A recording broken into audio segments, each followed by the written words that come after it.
Hi! Can you hear me? How's the sound? What do you mean my tail looks like a shrimp? You look like a shrimp. You look like a giant lobster. I don't know.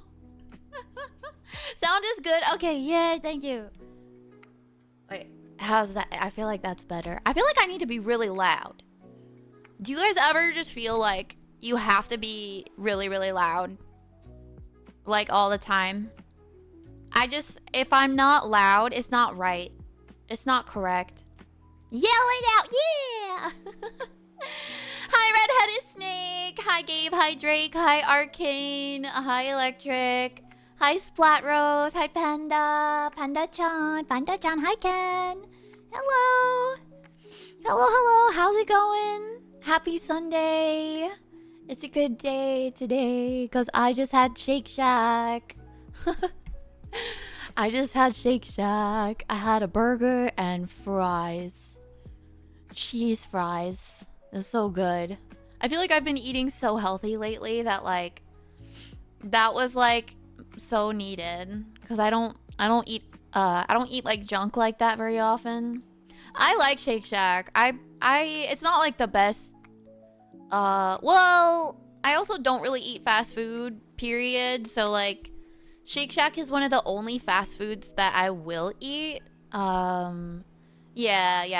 I'll also sometimes, and by sometimes I mean like once a year, I might eat Chick-fil-A. And then we have some like local chains that I'll eat too that are like considered sort of fast food, but you know. Yeah, Shake Shack is probably the only one that I eat like somewhat frequently, like once a month. Yeah, Chick-fil-A can be really good. I just go by how it makes me feel, you know? You stole diamonds 10 out of 10. You know what? They can't prove it though. They can't prove it. How do you know? Like, how do you actually know for sure that I stole diamonds? You know?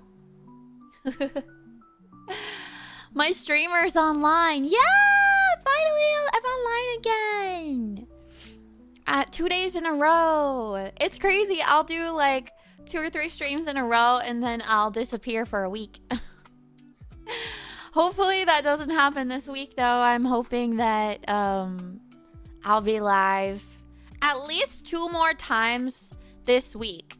Maybe Monday night or Tuesday, one of those two, and then maybe Thursday this week. So at least 2 more times this week, and then next Sunday. Yeah. That's my plan anyway. Not 4K. No, I did not get caught in 4K. I got caught in like 2080, whatever the 720. I got caught in 720p. Multiple witnesses. No, you saw nothing. I get Shake Shack each time I go to my local mall. Damn! Each time, huh? It is pretty good. It's pretty good. Okay, today... Wait, I forgot to post something. Gabe said yesterday, imagine having less than 5 for real. Damn, he showed you. There's your 5 stream streak right there. Thank you so much, Arcane. I appreciate you. Okay. I'm in my librarian outfit with my glasses because today is a show and tell / educational stream. Where I'm gonna show you guys my gemstones that I own, and I'm just gonna talk about them. And I thought maybe you guys would like to see some gemology stuff too. Like gemology instruments and things like that. Like what we use to identify gemstones. I don't know.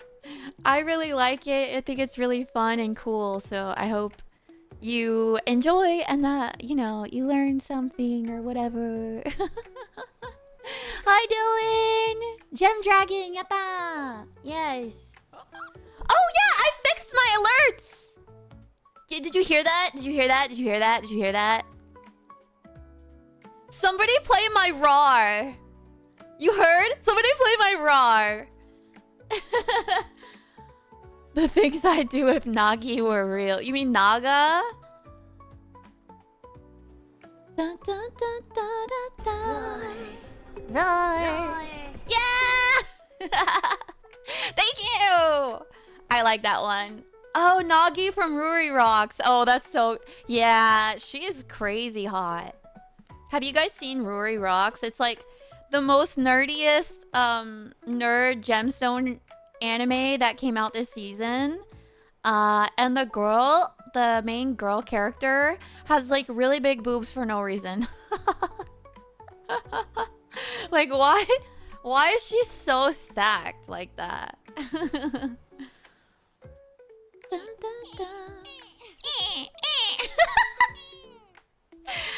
Porcupines making love. Porcupines making love. They're doing it. Hi, Adam! How is life going? It's good, it's good. How are you? Been busy for the past week, so couldn't catch the previous streams. Oh, all good, all good. I just streamed for like the first time this week yesterday, I think.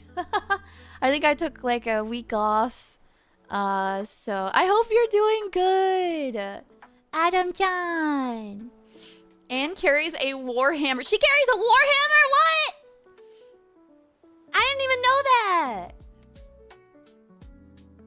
Why is boobs the first observation you make? Why? Okay, Google Ruri Rocks and you tell me that's not the first thing you see.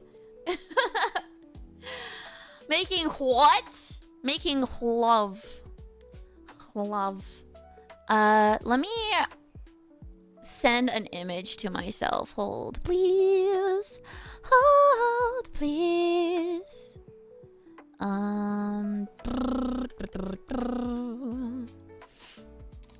We're gonna do a hand cam stream today.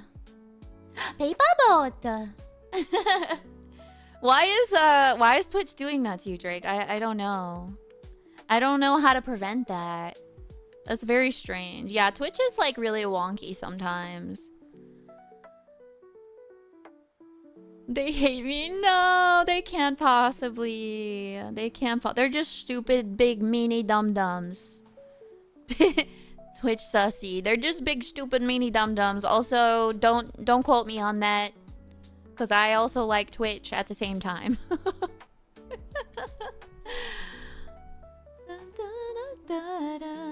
Okay. Showing my gem collection. Do you guys have any gemstones? Do you have any like fun little crystals or jewelry or anything like that that you like? And which gems is it? Showing my gem collection. Tiger's eye necklace. Okay, yeah, tiger's eye is really cool. Did you guys know that tiger's eye is actually a quartz? It's a type of quartz, which is really awesome. There's so many different types of quartz. Quartz is really cool because it comes in so many different colors. Like green and it does not come in blue naturally.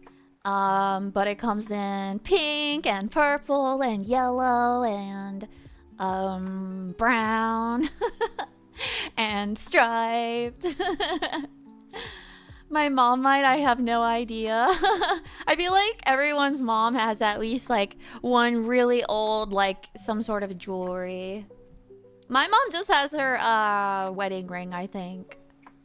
Dun, da, da. Quoted. No, Cam, no, don't. Amethyst quartz. I love amethyst. That's one of my favorites. I'm gonna show you guys some amethyst today. Aww.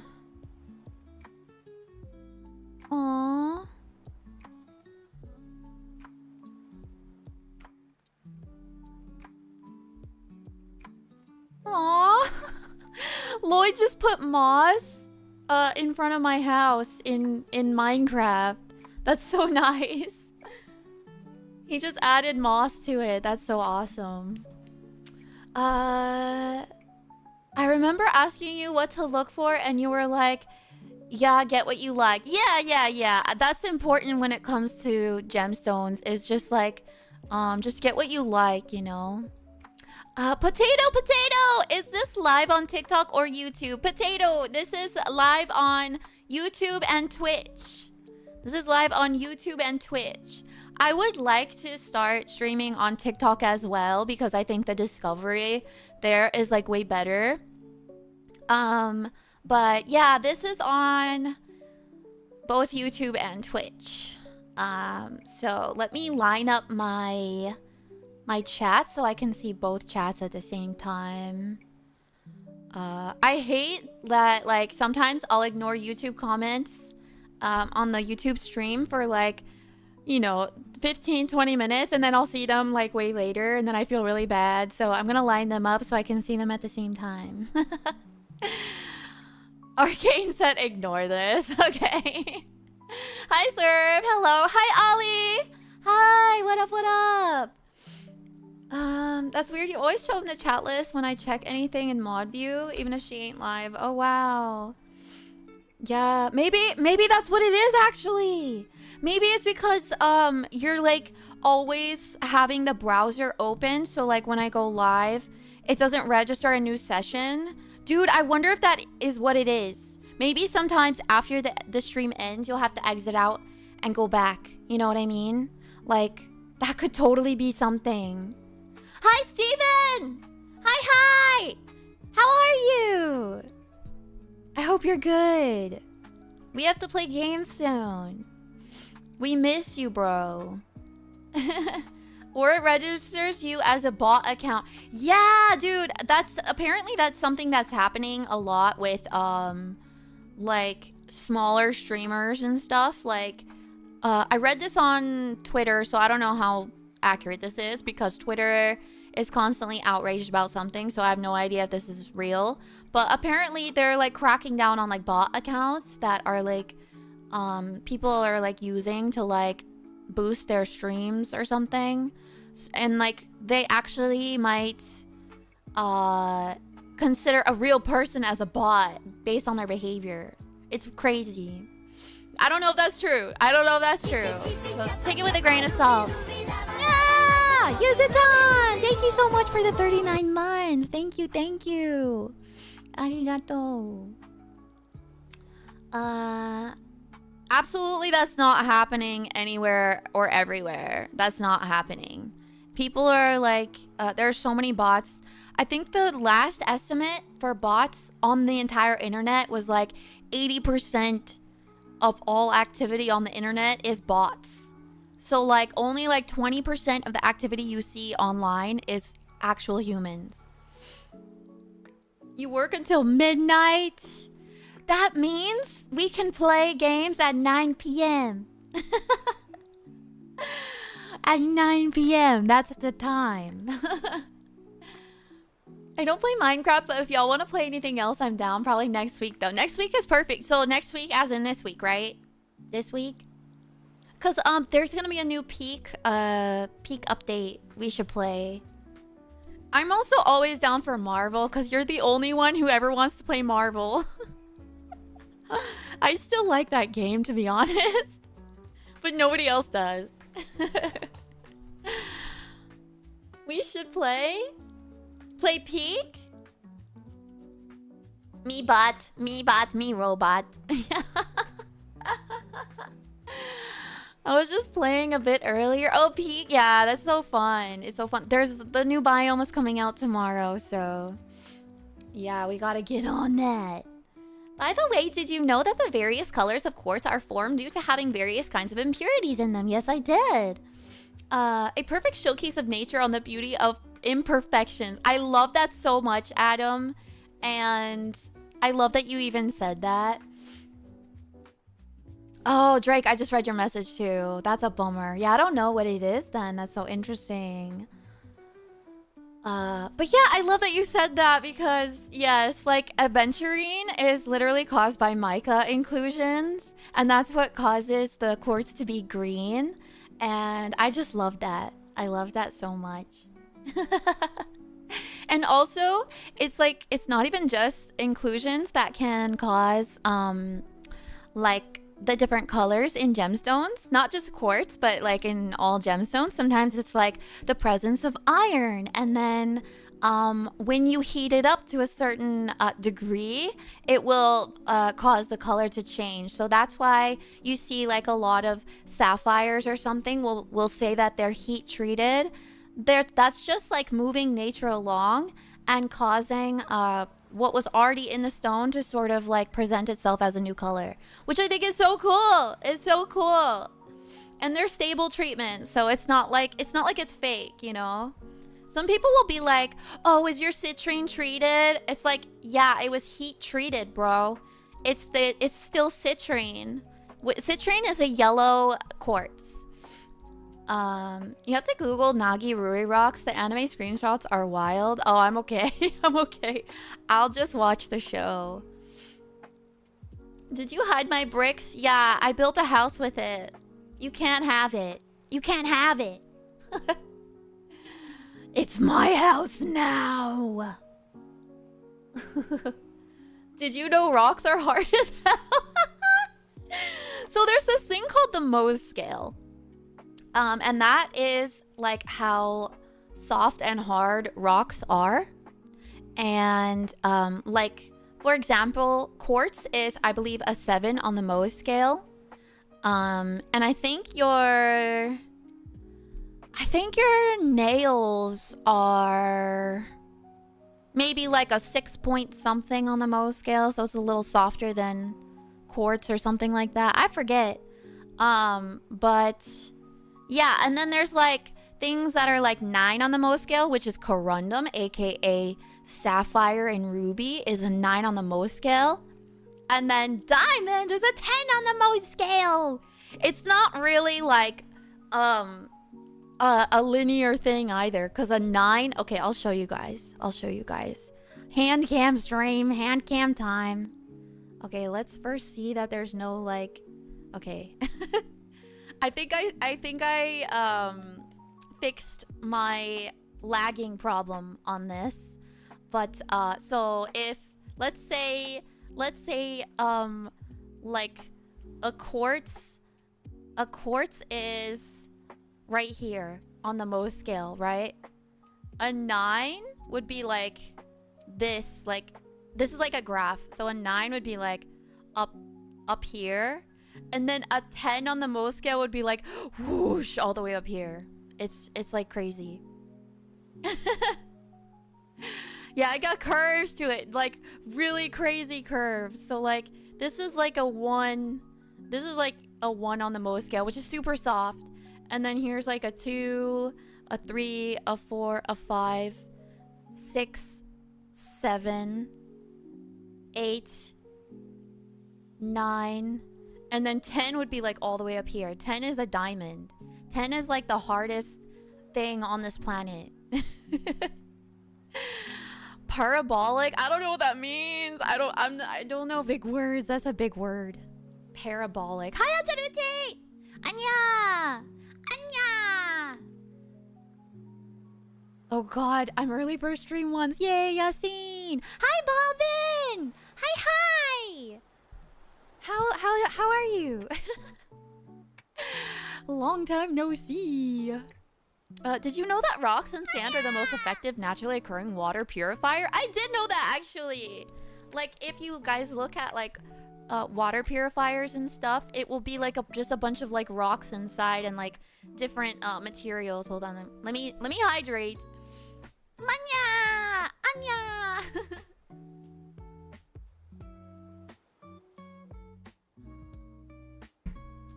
Okay. You guys want to play with gemstones? You guys ready? You better be ready for peak tomorrow. Oh, I'm ready. I'm ready, bruv. I'm ready. We might have to mod it for like... Because, I I feel like we're gonna have 4 people real easily. Okay. How am I doing today? I'm doing good, Yosin. How are you? 1 would be talc. Yeah. That's the one. Exactly, Adam. Like 1 on the most scale would be talc, which is like really, really soft and like powdery and like very easily scratched. So if you guys, so the hardness scale is like how easy it is for one material to scratch another one. So anything above that thing on the most scale would be able to scratch a lower thing or the same. So that's why diamonds can only scratch diamonds. Corundum and diamonds can only scratch corundum. And then like, yeah, you know, you get it. But toughness is a different thing. So toughness is like how close together the cryptocrystalline, like the crystal structure is to each other. And like one of the toughest gems out there is actually jade, because it has a cryptocrystalline structure, which is like really, really tiny, closely packed structure. Whereas like, let's see, what's something that's a microcrystalline structure? I forget. There's a lot of things that are microcrystalline, but Vtuber has hands. Everything I was taught was a lie. I lied. Oh no. I hope the mods won't break the update. We'll see. We'll see. Those nails could kill someone. Thanks. I have talons. These are my talons. So many big words. Oh man, I'm so bad at teaching. I just start yapping about stuff. Okay. So let's start with some like tiny little guys. Tiny little guys. Roar! Roar! Yeah, teacher Kirabug time. I'm gonna teach about gemstones. This is my hoard, and I'm gonna show off my hoard of gems. You're giving me flashbacks to my assignment last year right now. I'm so sorry for the PTSD, Ollie. Big word, Talon. Yeah. Yeah, salt is salty. It's very true. Exactly what I thought of, Kira.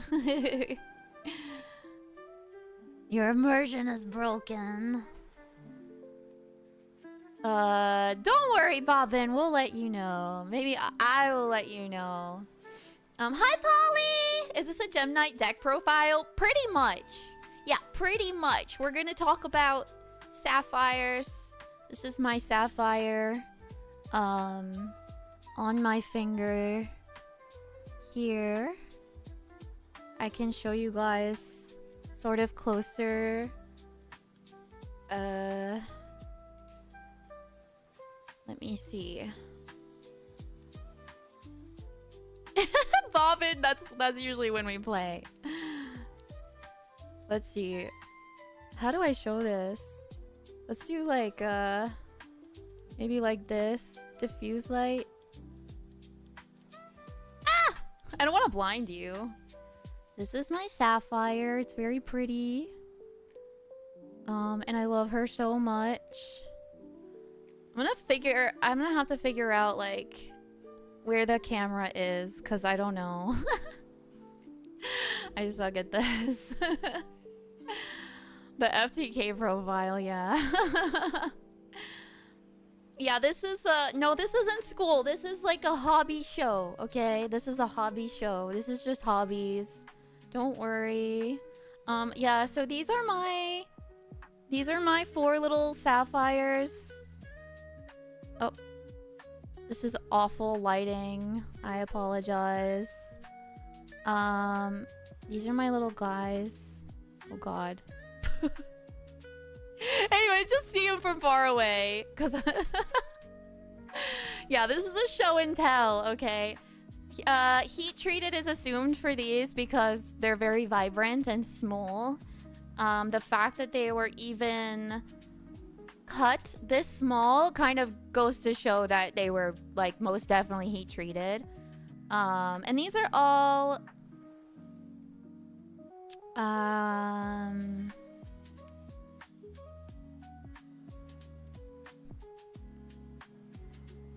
Okay, yeah, I don't know what I was about to say, but yeah.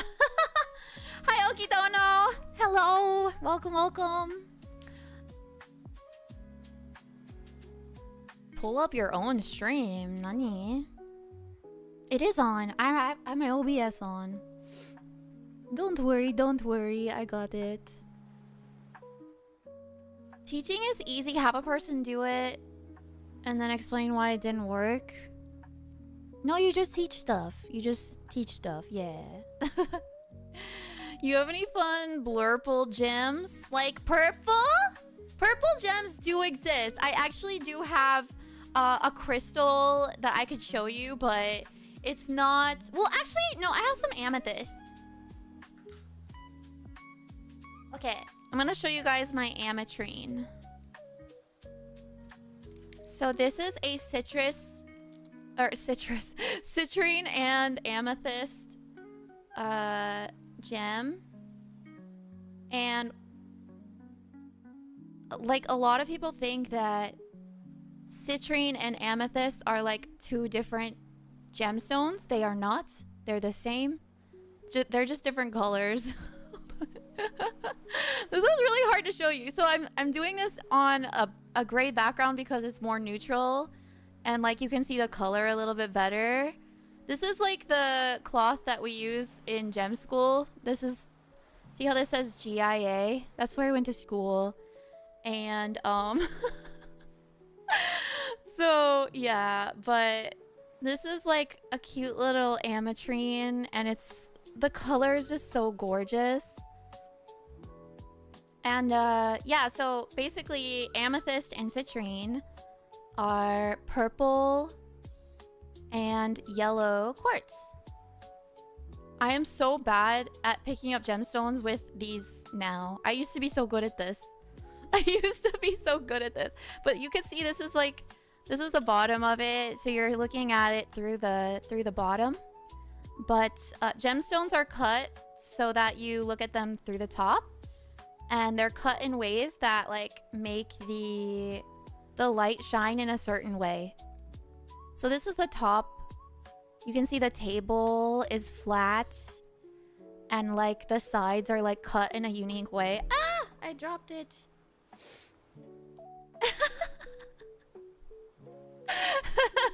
But yeah, that's my little purple gem. I love it and I need to make something out of it. I need to make like jewelry out of this. Let's see, the Mo scale. Number 1, the softest thing is talc. Number 2, softness is gypsum. Then 3 is calcite, 4 is fluorite, 5 is apatite, 6 is orthoclase, and 7 is quartz. And then 8 is topaz, then corundum, then diamond. Yes. If you guys want to see a topaz, which is an 8 on the Mo scale. This is the very first jewelry I ever made. And I put a London blue topaz in it. This is obviously heat treated. The lighting is so bad, dude. I should have thought of this, but yeah, here is the London blue topaz. I'm def a Mo scale 1 when my maxi gets ashed. Oh my god. Hypothetically, would it be possible to make a gem cut to make a map to somewhere when you look through it?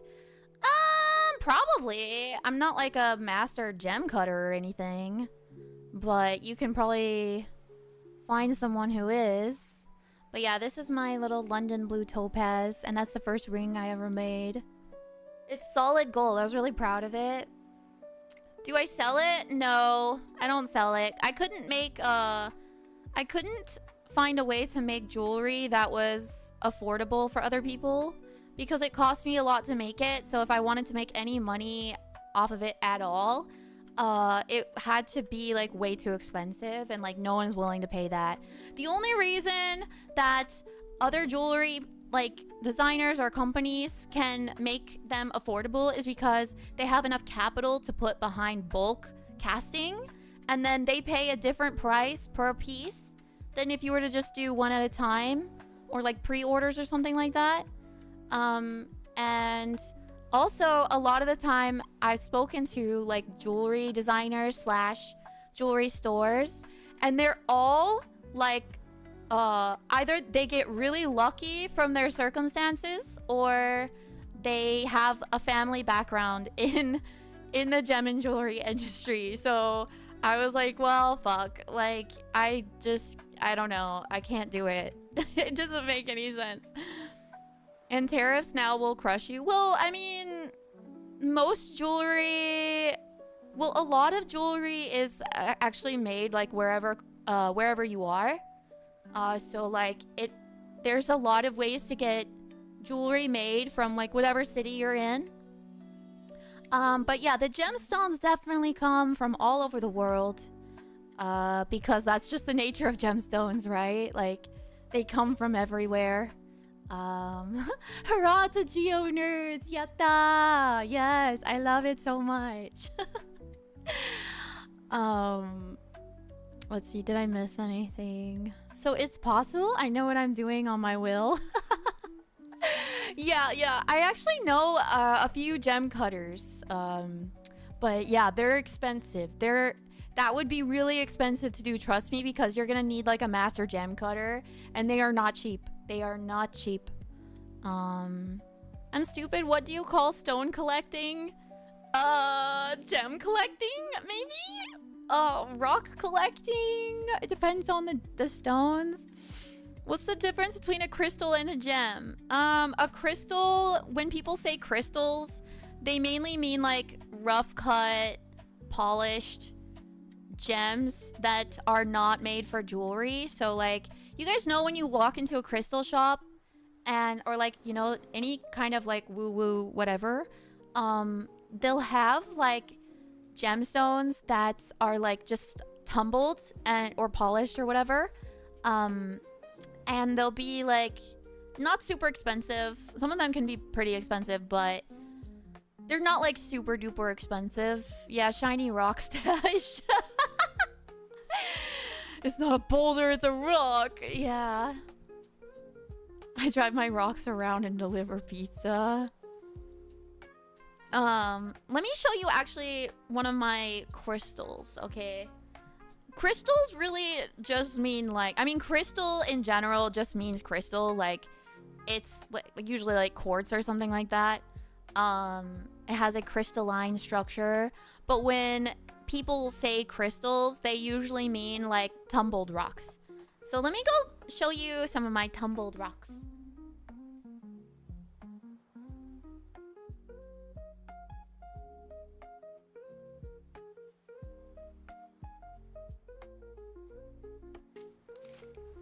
I'm going to put this Karibo in the corner. Oh. Okay.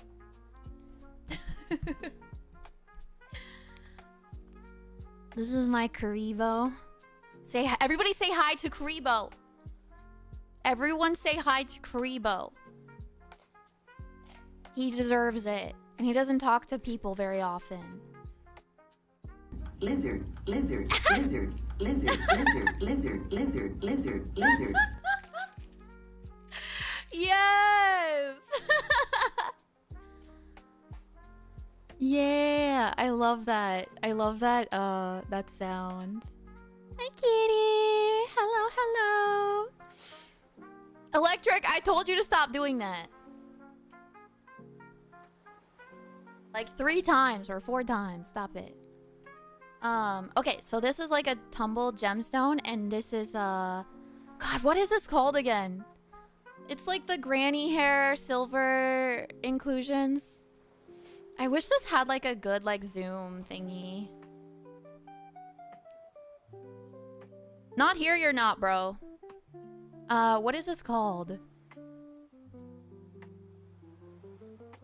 I don't remember. Let me see. Let me look this up. I can't find it. Purple rock. Purple crystal. Crystal rock with granny hair inclusions. Please tell me. Carolite. It's called Carolite. This is called Carolite. Which I really love. And okay. So, we're gonna talk about... I'm gonna continue with my gem collection. I should probably put away some of this stuff though. Before it gets lost. Oh yeah! I was like looking for a box for my ametrine and I realized I don't have one. It's just in a bag. Caroline? No. It's called Carolite. Carolite. Here. Let me put it. Carolite. Carolite? Carolite? I think it's called Carolite.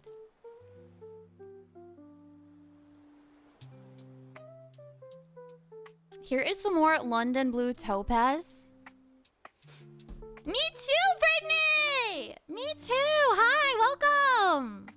I love shiny things. I am a dragon after all. Hi, Wesley!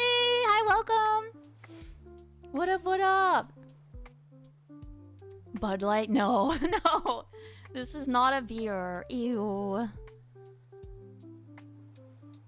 Because I'm a dragon. Okay. Ah! There we go. Here we have a pink tourmaline.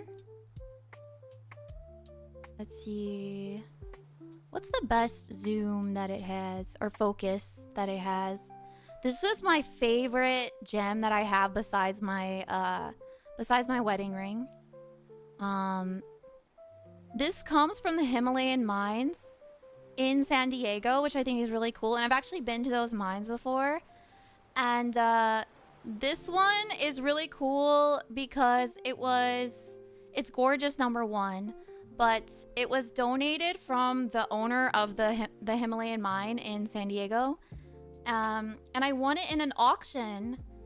And it's normally worth like $1,300. But I think I won it in a charity auction for like $300. So I was really happy with that. That was like a huge steal. Pink Himalayan tourmaline. The fun fact, the Himalayan mine in San Diego, back in the day, I don't remember what year it was, but there was a princess in China who really, really loved pink tourmaline. So she bought up like almost all of the pink tourmaline that the Himalayan mine had. So a lot of it is still in China to this day, which is also really cool. Like, a princess really, really liked the gem, so she just bought a bunch of it, and I was like, you go, queen. Literally, almost a queen.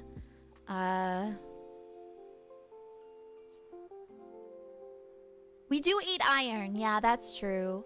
Iron is not a stone, though. Iron, I think, is an element. Yeah. Iron is an element. Iron is actually inside of stones. I believe that the thing that gives like blue sapphire its color is iron.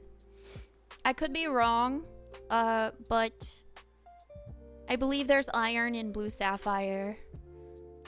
And do you have any Pariva tourmaline? No, bro. No, that's so expensive.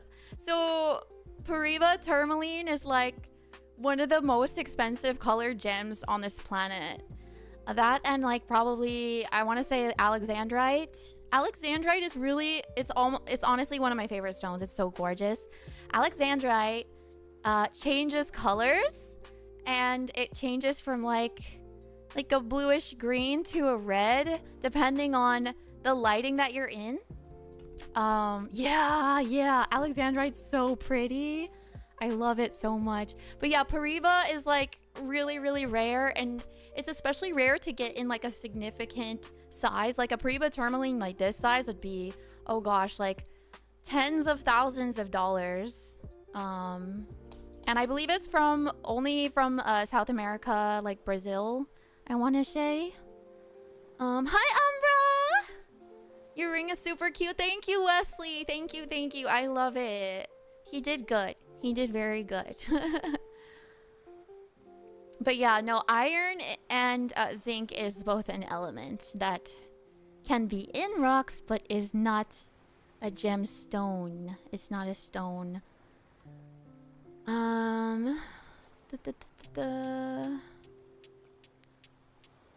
Hold, please. Bum, bum. Bum, bum, bum, bum. Okay. So there's those two. Those are two of my favorites. And then here's another pink tourmaline. It's like an oval. I really like this one. Aren't they so gorgeous? What I had in mind for these is to make like a ring with some marquee diamonds. Like marquee is like it's shaped sort of like this. They look like little leaves. Put like marquee diamonds, like three here and then 3 here, and make it look like a Sailor Moon ring.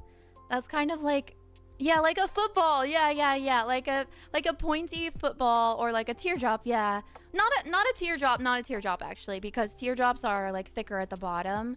That's more of a pear. That's a pear shape. But yeah, I thought it would be really cute to put like little marquee diamonds on the side. Yeah, that'd be cute. It'd be so cute. That's my goal for both of these. So maybe I'll get to that one day. I just need to source the diamonds, to be honest. And then these.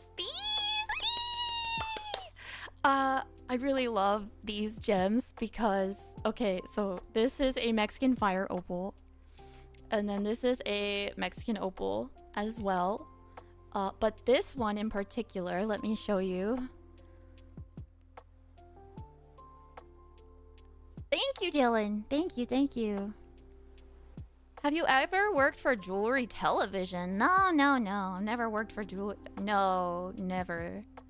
I don't think I would anyways. That's weird.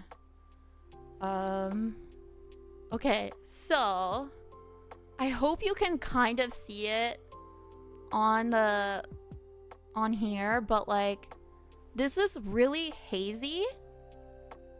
And like I like this because it looks like a gummy worm or a gummy bear. Like it looks like a gummy gem.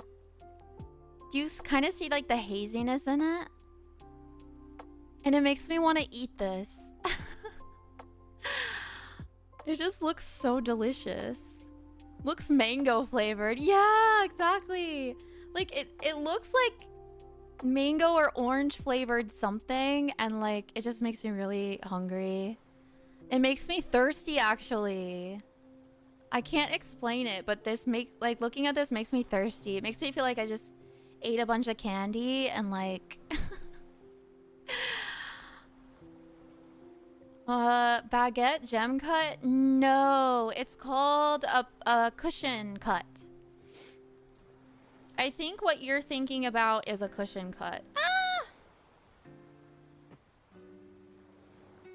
My fire gem just fell onto my leg. Hold on. Yeah, it looks orange flavor. And then this one, as you can hopefully see, is more clear. It's not like, this is still a Mexican opal, but it's not like hazy like the other one. It's just like clear. Ah! I feel like this camera is not doing these justice at all, nor the lighting, so bear with me, thank you. It's clear visible. Like, look at the difference between these. Hold on. Let me show you side by side. You can see that this one looks more like gummy, like hazy. And then this one is more clear. Yeah. Yeah. These are some of my favorites because they make me hungry and thirsty.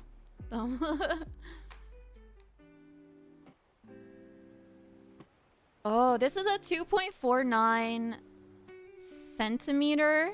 No. 2.49 carat oval. Almost a 10 by 8 by 5 millimeters. And then this one is, let's see, 4.9 carat. 11 by 9 by 6 millimeters. So it's pretty big. It's pretty big. A candy-inspired design would be fun. Ooh, like a lollipop or something. Imagine this is like a lollipop pendant. That would actually be really cool. You just gave me that idea. Thank you, Brittany.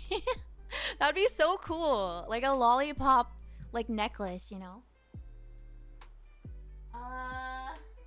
Okay, this is another one of my favorite gemstones in the world. Can anyone guess what this is? I know it looks like a Mexican opal, but it's not. Or like it's a candy in a wrap. That'd be so cute, Brittany. That'd be so cute. Girl, you just gave me that idea. That'd be so cute. I love it. Nope, it's not amber. Amber is actually dried tree sap. Or like fossilized tree sap. Yeah, the cut of this one, it's like a, what is it? Octagon? It has, well, technically, it has... This might be a hexagon. 1, 2, 3, 4, 5, 6, 7... Wait, 1, 2, 3, 4, 5, 6, 7, 8. It technically has 8 corners, but it looks more like a 6 corners. Hexagon, yeah. So the way it's cut, it's technically an octagon, but the overall shape is definitely a hexagon. Cause like these two on the outer edges, those are 2. Amber is resin. Yeah, it's tree sap. It's tree sap. Nope, this isn't corundum. Nope. It's not a sapphire. It's not a sapphire. Okay, this is actually a spessartine garnet, which is one of my favorite gemstones. And honestly, it's because I had a dream about this exact one. I had a dream that I pulled out a hexagonal or octagonal. I think it was hexagonal, honestly. I dreamed I pulled a hexagonal, like, orange gem out of lava one time. So when I saw this, I had to get it. I'm not sure what I want to make from this yet, but I really want to make something out of it so I can wear it. Not Bahamut. Thank you, Brittany. Thank you. I have a tennis ball-sized geode with emerald green quartz crystal embedded in it. I got it during my Himalayan mineral trekking. That's so cool. Literally in the Himalayas. Wow. So with emerald green quartz crystal, that is it emerald or is it like something else that is like an emerald green?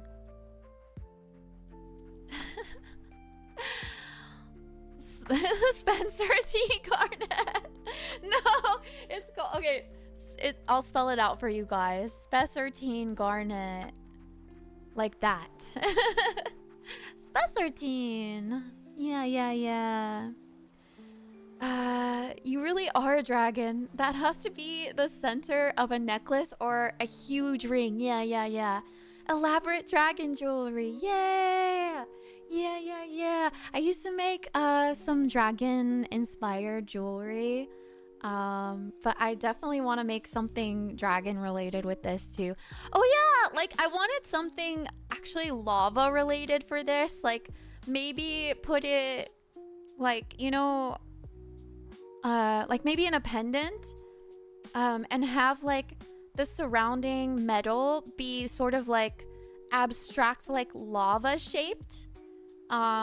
Maybe like, you know when you like see lava like drawn out? Yeah, like drippy, but not quite. More so like you know, like if you think of like cartoon lava or like the sea, and you see like the sea foam, and you can sort of see that on lava too, but it's a bit more like jagged or like drippy looking. Like make some sort of a design like that. Very like what is his name? Gaudi, like gothic like design. I think that'd be really cool. Not Minecraft. No, please, not the jagged Minecraft square lava.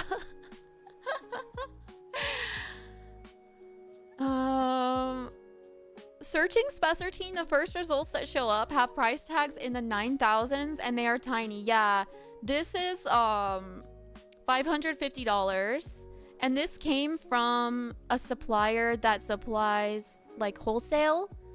So yeah, $550 for a 9x7 millimeter Spessartine. This is 2.75 carats. And that's like a good deal for this level of quality.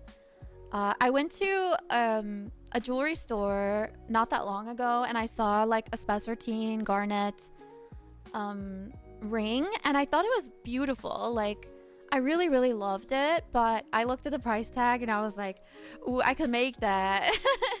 I could make that, especially that I have a really gorgeous Spessartine. Like, this is really nice. This is not a bad quality.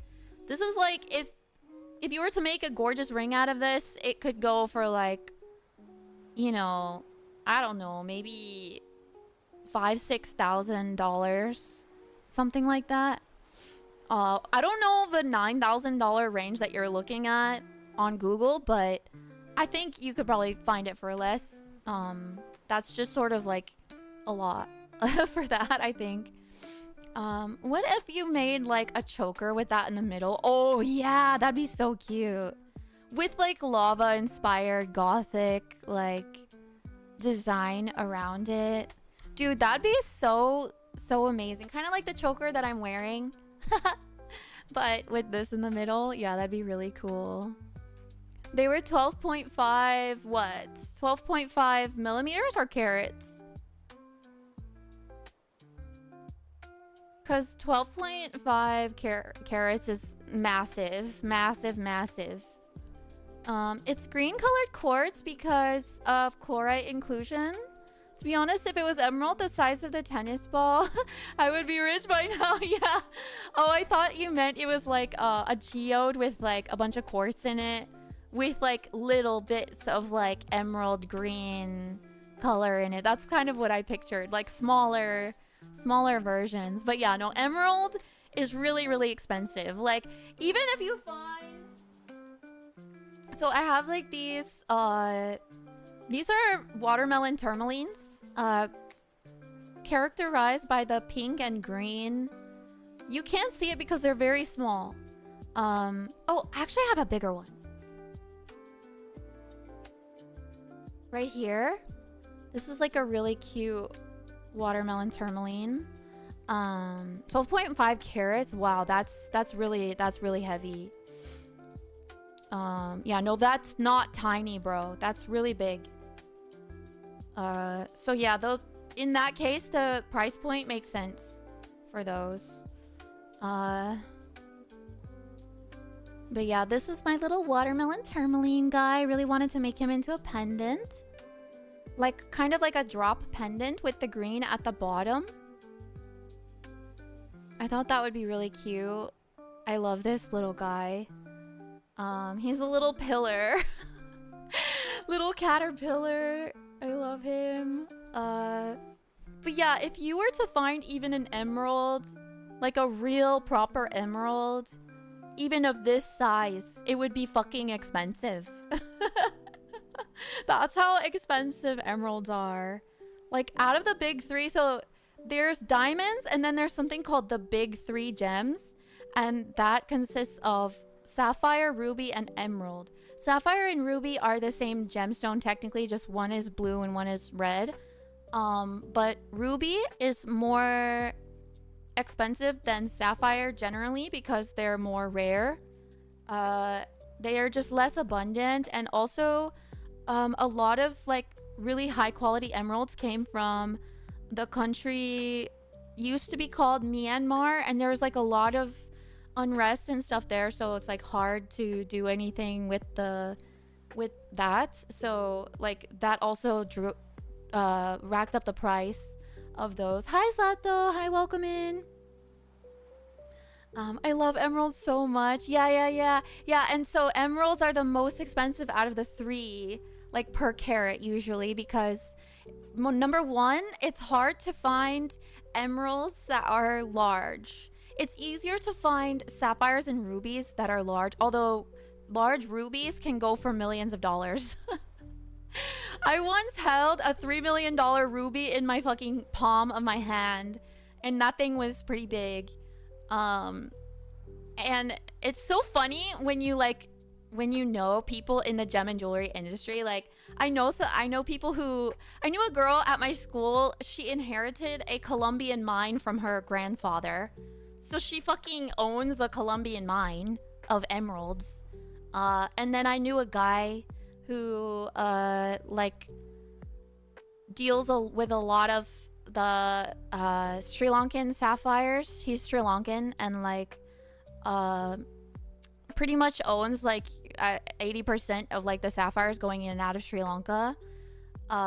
So like it's so funny to me knowing like behind the scenes of the jewelry industry, and how they would always say that like oh yeah, like when you go to like gem shows and stuff, or when you're traveling, just put these like $1 million gems, this $3 million ruby in your pocket or whatever, because if you look like you're expensive and you look like you're like trying to protect something expensive, you'll be a target. So what these jewelry people do is they'll literally like have millions of dollars just chilling in their pockets or like their backpack or whatever, and they'll look like scrubs on the plane.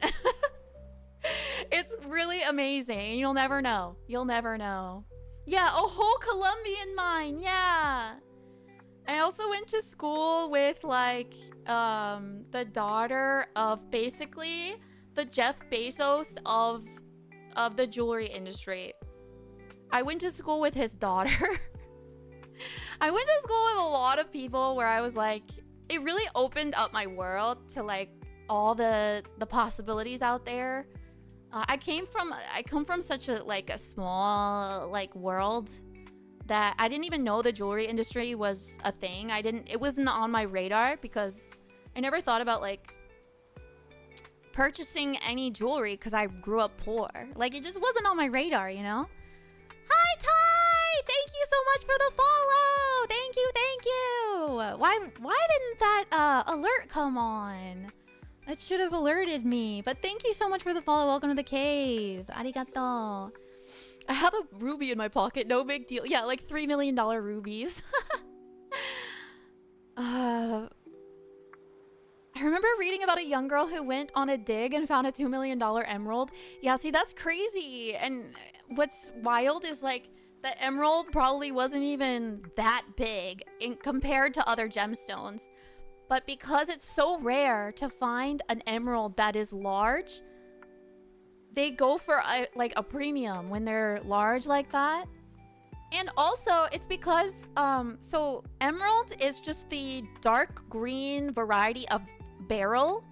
Beryl is like the same thing. If you've ever heard of the word of the gem morganite or aquamarine, or what's the yellow beryl called? It has a name. I forgot. There's yellow. I think it's just called yellow beryl. And then there's green beryl, which is basically an emerald that isn't green enough. So that's a thing too. So aquamarine is like a light blue variety of beryl, and then like a dark green is the emeralds. And it's super rare to find those without like a lot of inclusions. In fact, most emeralds do have a lot of inclusions. And what inclusions are is like a lot of the cracks and like the stuff inside of the that make it not so bright and like fun to look at or shiny. And so they'll insert every emerald out there, pretty much every emerald out there will have like an oil inserted inside of the cracks to make it more like of a mirror, so that it looks clearer and more like watery inside. And that kind of offsets the like the haziness of all the cracks and stuff. So pretty much every emerald out there has been quote unquote treated with the oils to make it look better. So that's a fun fact for you. I was rewatching Digimon and suddenly I get a notification. You know I had to pull up. Let's fucking go, Sato! I'm so glad you're here. I'm so glad you're here. Thank you, thank you. Dual tone crystals are very rare and hard to form in nature. Yeah. Their formation is still a wonder of nature. Right, Adam? It's so cool.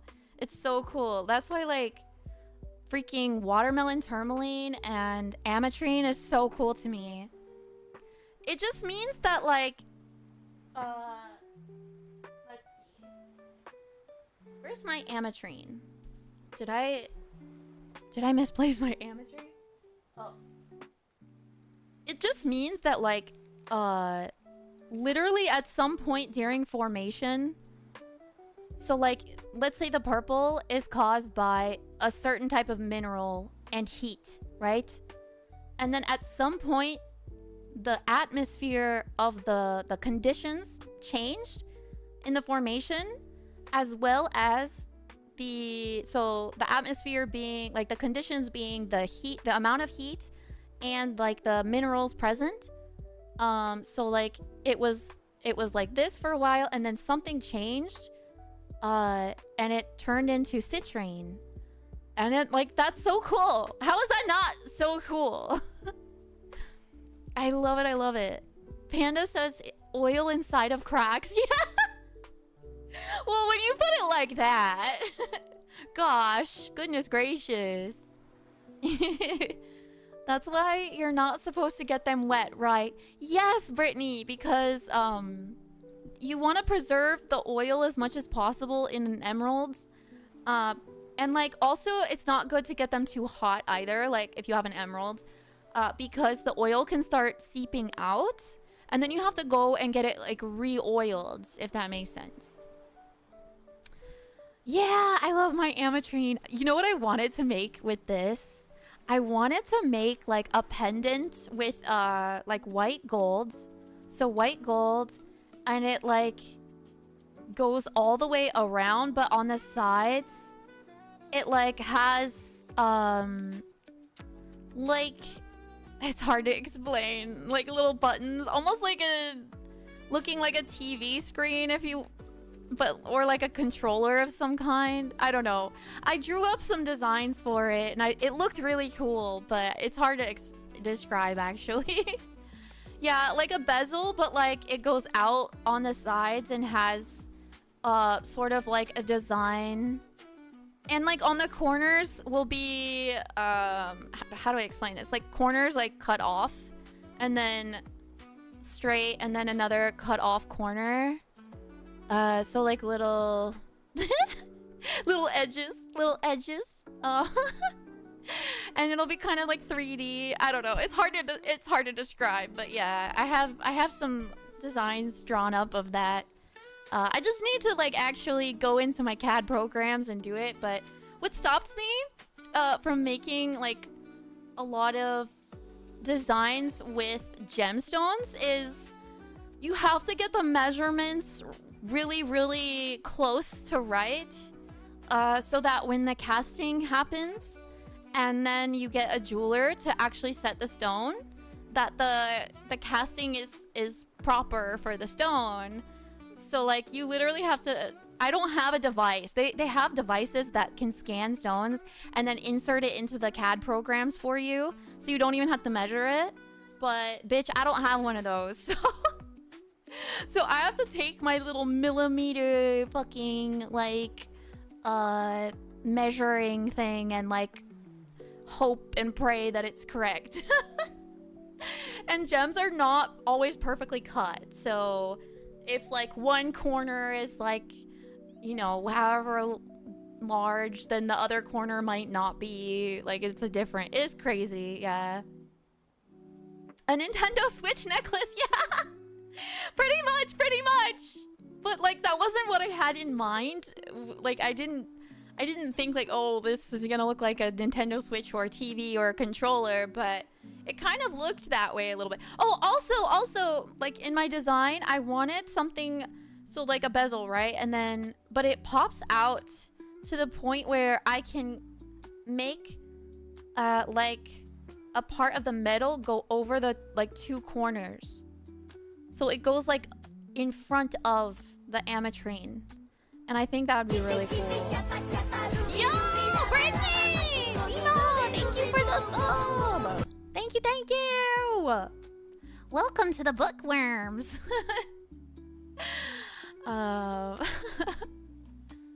Heliodor or Golden Barrel? Heliodor, that's the one, Adam. That's what I was thinking of. Yellow Barrel is called Heliodor, or just Golden Barrel. I have one that my professor gave me after my graduation. That's so nice of him. Holy shit. Please stop saying watermelon. I don't have any, and it makes me want to eat watermelon. I'm sorry, Drake. I know. I want to eat gemstones all the time, too. Trust me. I want to eat gemstones all the time. That's cool, but Rhyme Style would build you a whole mine. Oh, yeah, totally. He built me a moon, guys. He built the moon in the sky and said that that's mine. So that moon up there was built for me, but you guys can all enjoy it. You're welcome. You're welcome from Dino Rhyme Style. Dun, dun. Okay, hear me out. A Wario design. No. No. Absolutely not. That's psychotic. Have you taxed NASA for landing on it? You know what? I should tell them to you know, pay up.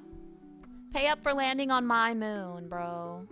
Don't they know my husband grew that for me? A whole ass moon. He also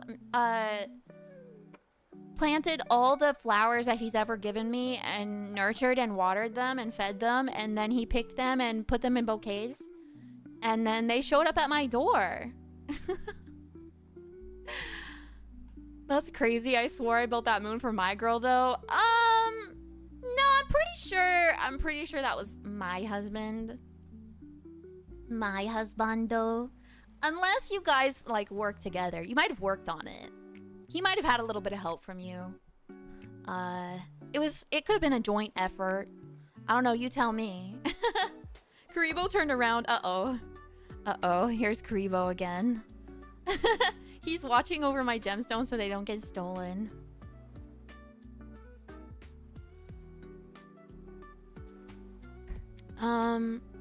What do you mean on bugs as well?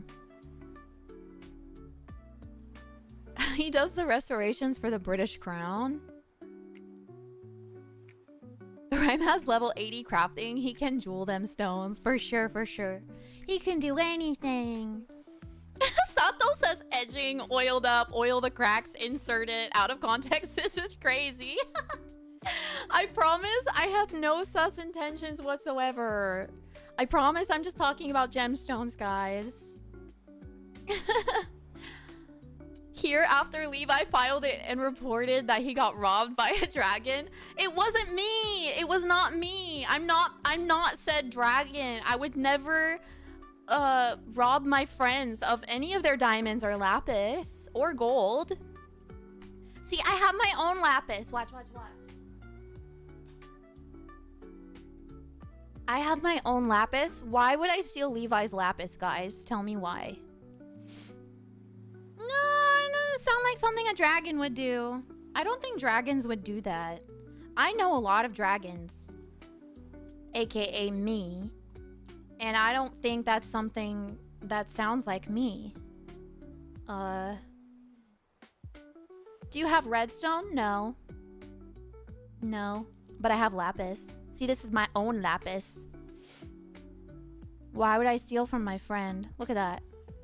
That's some gorgeous gem quality lapis.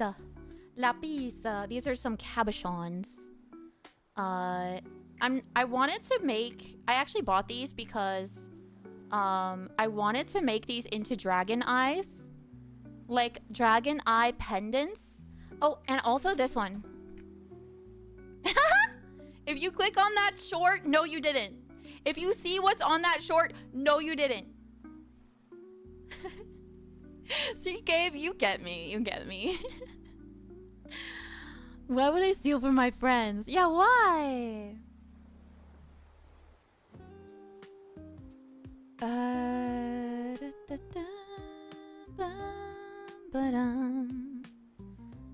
Hold on, I was just reading. That would be so cool as dragon eyes, right? That's kind of like my goal with this. Oh, and let me show you. This one is also I wanted to do this as a dragon eye as well. Here, I will attempt to show you the sheen on this. So this is gold sheen obsidian. And if you don't know what obsidian is, it's dragon glass.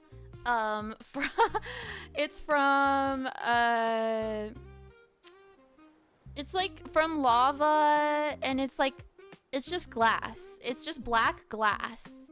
But here is the gold sheen obsidian. And let me see if I can show you on the stream, sort of like the sheen on it. It's from inclusions of, gosh, I want to say like hematite or something like that, maybe. It's really hard to see on this camera in particular, but basically I thought this would go really well as like a dragon eye because it just looks like a dragon eye. But you know what would actually be really good as a dragon eye is a black star sapphire. I actually have a little black star sapphire right here. Obsidian's so cool, I know. So this is a black star sapphire. It's a really small one though. I don't know if you like can see sort of like the sheen on it. I got this ring honestly in like a bucket of like throwaway gems at a jewelry store, like an antique jewelry store. And I think I got it for like $100, which is pretty good for it being like solid gold and a black star sapphire. And I made sure that it wasn't fake, because I can see closely that it is not. So that was pretty cool, but it's really small. Highlight! Hello, welcome in! Are these the gems you stole on Minecraft? You're calling me out too? No. See, I would never do that. I would never do that. But look how gorgeous these colors are. Bum, bum. I wonder if I can turn up my my Elgato light.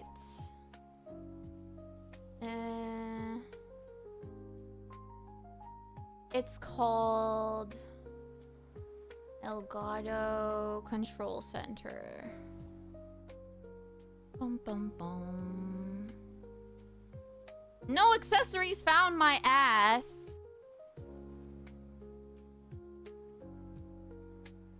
Skip this version. Go away. Oh, there we go. Whoa. Whoa. Hold on. Okay, how is this lighting? This is so much better. It's like a bluish lighting. Yeah! I heard about some stolen gems from Minecraft and came in to inquire about them. Sergeant Oblivious! I don't know what you're talking about. I didn't do it. It's not me. That was someone else. Dragons don't steal, like Brittany said. Nope, didn't do it. Hi, King Jean. These were mine before, and they're gonna be mine after, and no one can have it. You can't have it. Have you heard of a loner lake in India? It's a small lake formed on a meteoric crater, And it recently changed color from green to pink. What? What? You did your dissertation? Bro has a whole PhD. No, I've never heard of that, Adam. I need to look into that. Let me see. Lonar Lake. Okay, that sounds really cool. Let me... Lonar Lake. Let's see. India. Whoa. Whoa. Whoa. Whoa. Whoa. That's so cool. What? Wait, so that was made by a meteor? That's so cool. I think I could show you guys this. One second.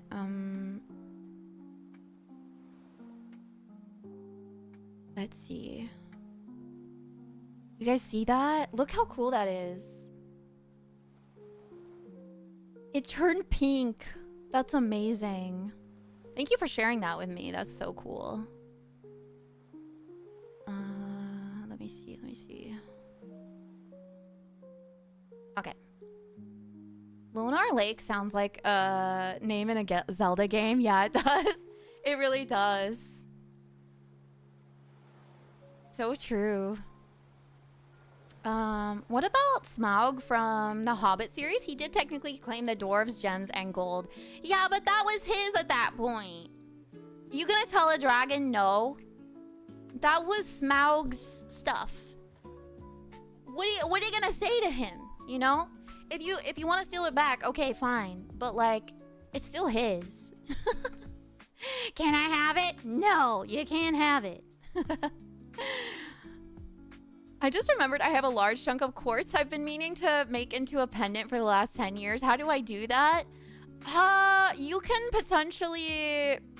You know what I would do, Sato? If you have like a large chunk of quartz, I would go on like Etsy or something and get one of those, like, they make these like cages that you can literally, it's like a little like sack of like metal or potentially like string, and you can drop your quartz in and then like cinch it up, and it becomes like something that you can like hang on your neck, and it's really cheap, and it looks cool. I'm imagining Mr. Bean and tell a dragon, no, these are mine. I feel like me and Mr. Bean are like adjacent personalities a little bit. So when she talks, she moves her hand too, huh? Sometimes I do. Hi, Sammy. You can also just ask a jeweler to make one for you. Yeah, but that will be expensive, because not only are you paying for a jeweler to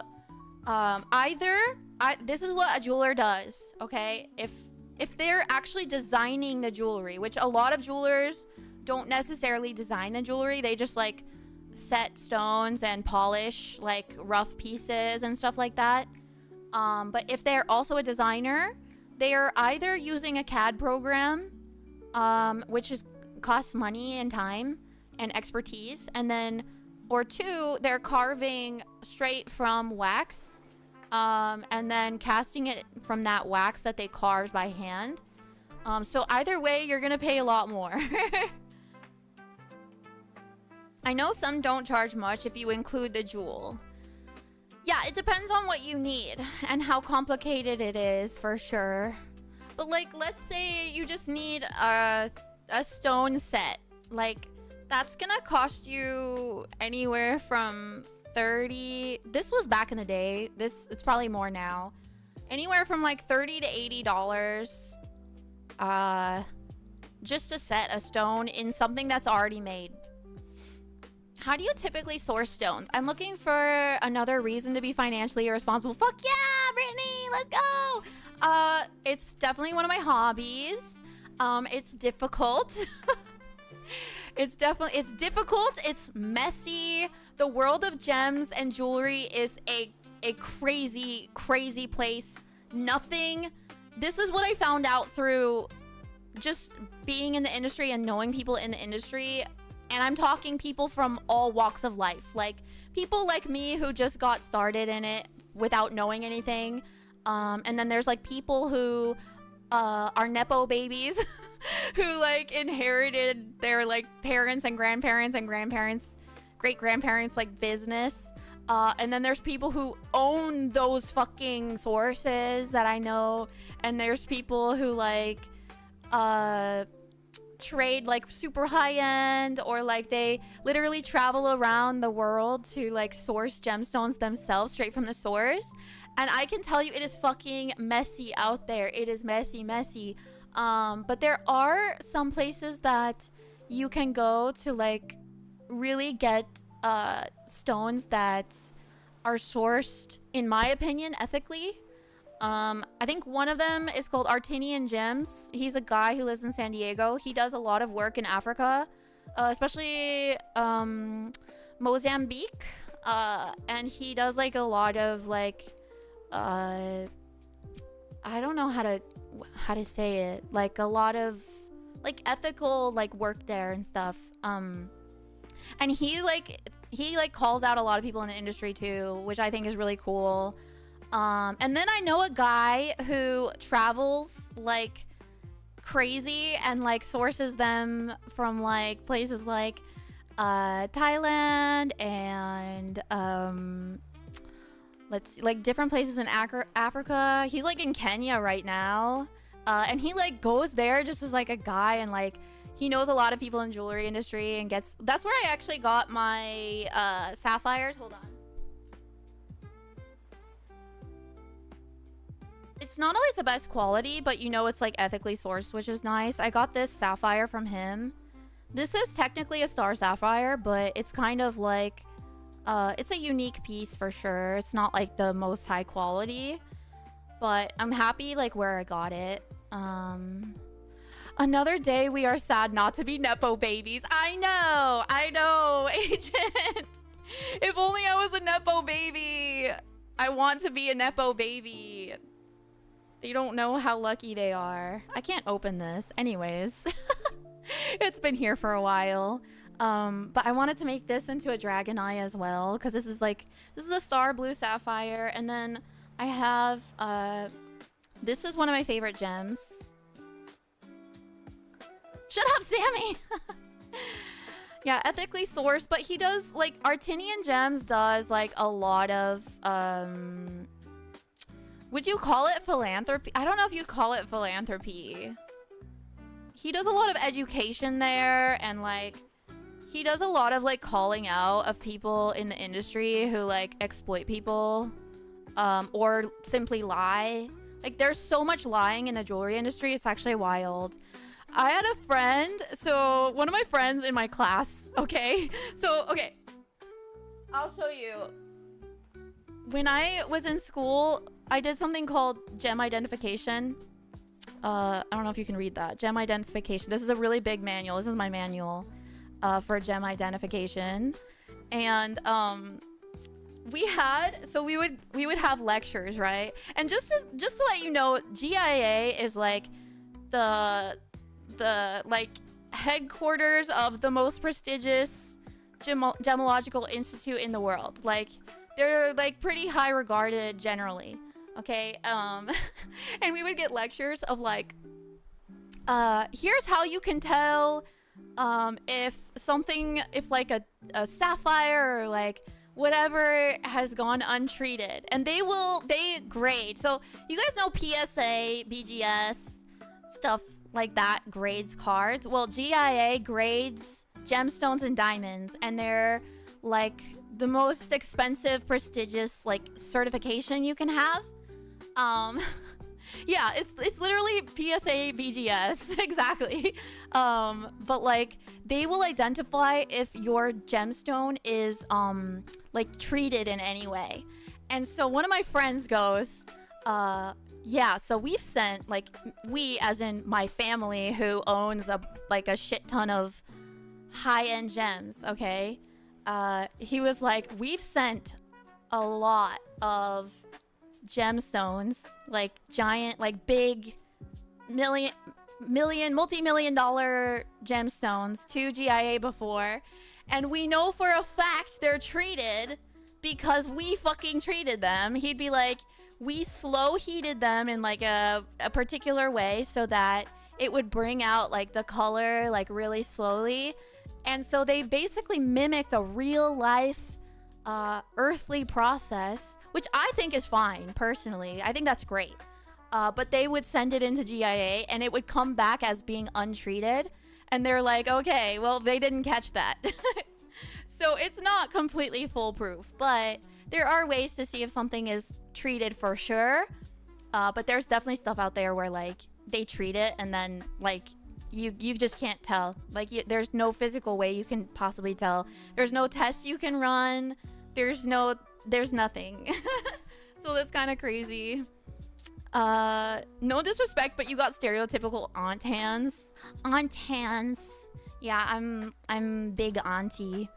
I feel like it's because I get my nails done a lot. And like you have to put it under UV rays to like solidify the gel on your, or no, it's called cure the gel. And I would get it done every like 3 to 4 weeks. So, and for like years in a row. So that's probably why I have auntie hands. Thanks for pointing that out, Sato. It was for my master's program. We set up camp for 3 days near its bank. Dude, that's so cool, Adam. While the lake experience was awesome, the mosquitoes were hell. We literally came home all red like the lake. Dude, that's so crazy. What an experience though. I bet you don't regret it.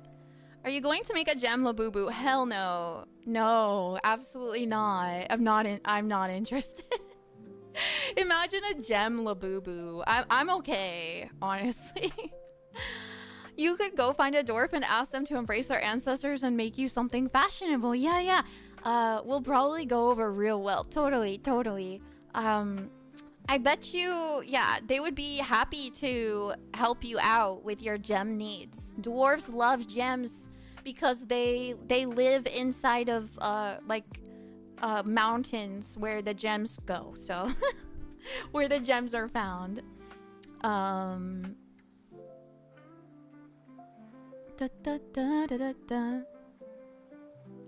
Sometimes you gotta let the yap flow through your hands. True. I know some don't charge much. Oh, I already read that. Yeah. That's true. A sapphire labubu would go kind of hard, actually. Lloyd's playing Minecraft. Bro! I think, well, he put moss on my front lawn, so I'm okay with that. He like helped with my lawn, which is really nice. Deep fried gold labubu is more than enough for this world. Yeah, we don't need any more crazy gemstone gold, silver, giant labubus, whatever. We don't need it. Just hire Sauron, he'll give you a totally not cursed ring. Yay, not cursed. Yeah. What if I wanted a cursed ring? What if I really wanted a cursed? Speaking of cursed, so I have, these are all my like gems that are inside something already. Okay, so I have these moldavites, right? Raise your hand if you know what moldavite is. Raise your hand in chat if you know what moldavite is. Are you a smart one? Are you smarter than a gemologist? The answer is no. I'm the smartest dragon in the universe. I am not smart. It's okay. Yeah, moldavite. You know what moldavite is, Brittany? Yeah, let's go. Someone else knows what it is. Is that the one that takes away bad juju? Sometimes it gives it. But yes, so moldavite is a glass, and what's really cool is how you know. I'm gonna open up my lab manual and actually show you guys, like, see if it shows you. But like when you look at this under a microscope, you can actually see gas bubbles, and that shows you that it's either glass or plastic. But moldavite is a glass, and it's a green glass that was actually created from an impact of a meteorite on Earth. I think mainly in, I want to say, Afghanistan area. I could be wrong. Don't quote me on that. That's just a memory of mine. But yeah, I have 2 moldavites here. The moldavite in the center, it's like a mossy green, and then these are garnets around this moldavite, so I have 2 of them. But like the woo-woo girlies like me will say that moldavite, when you wear it, it shows you like a lot of like reality, like the harsh realities of this world. So you have to be like really strong spiritually and mentally, like fortified to basically handle what this has to reveal. And so a lot of girlies will like tell you to like stray away from moldavite because it's like really intense. Yes, Brittany, of course. That's what. Okay, story time. That's how I got into gemology. Fun fact. And I figured out that gemology was a thing, and I had a way to get basically a scholarship for it so that I could go to school. So I took advantage of that, and I went to school because I really love like woo-woo crystal stuff. And just, you know, spirituality in general for a lot of things, but crystals being one of them. And so I wanted to learn about the scientific properties of crystals because I thought it was interesting. I always wondered, I was like, what makes people say that like this crystal has like a different effect spiritually than this crystal, and like what about the vibrations and blah blah blah blah. So I was like, am I an earth sign? Girl, yes. I am a Capricorn stellium. I have Uranus, Neptune, Sun, Saturn, North Node, and Mercury in Capricorn. So, and I have Mars in Taurus. So yeah, I'm definitely an Earth sign. Wait, you too? Oh my God! Wait, did we just become best friends? I'm always looking up crystal meanings. King Jean, it's just it's an astrology thing. That's like where my planets are placed, which sign that they're in. So I don't know why I heard Lord Moldabutt. Wait, that's a new one. I'm gonna name the next villain in like a video game Moldabutt. I think we did. Yay! But yeah, so like I would always wonder, I was like, okay, what makes like this gem different from this one? So I got into GIA to figure that out scientifically, and I was like, maybe the more that I know about crystalline structure and like the properties, like the physical properties of it, maybe that will lend itself to like, you know, the spiritual stuff. Little did I know that it's a huge stigma in the jewelry industry, and they laugh at people like us all the time. They'll be like the jewelry people who like own like jewelry stores and stuff. They'll be like, oh yeah, we sell, like we have like labels and stuff for like the woo woo girls, but like we're whatever helps us sell it, we don't care. And they like secretly laugh. They laugh at us. So like basically when I was at GIA, I pretended to like not be spiritual at all. I was like this the whole time. I was like, who am I among? I am not among my people.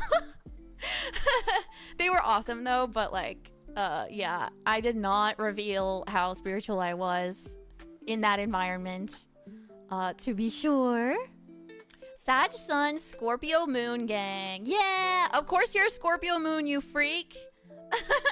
I mean that in a good way. I'm a Scorpio rising, so you know I love my Scorpios. That's kind of sad. Feels like they don't appreciate the world as it should be. I think they're just jaded. I don't know. They're just like, it's not that they're bad people. They're just jaded. I don't know. They just don't understand it. And a lot of them grew up in the jewelry industry, so people in the jewelry industry tend to think of rocks, of gems, as just rocks. Like they're so desensitized to how cool this stuff is that they just don't give a shit. They see it as like, you know, just a dollar sign or whatever. just an item to trade. It's kind of like when you go to card shows and like you get vendors who like clearly do not have a passion for cards, but they're just business people and like they don't give a fuck about the product. And then you have people who like totally do care. So yeah. It's formed under super high pressure and temperature, which can only be caused by a meteorite impact on surface and sudden cooling. That's why it's glass and not a crystal. Yeah. He's talking about moldavite, guys. Let me see if I can find like a close-up picture of moldavite in here, to show you guys like what it looks like under a microscope. I have to go to my green gems.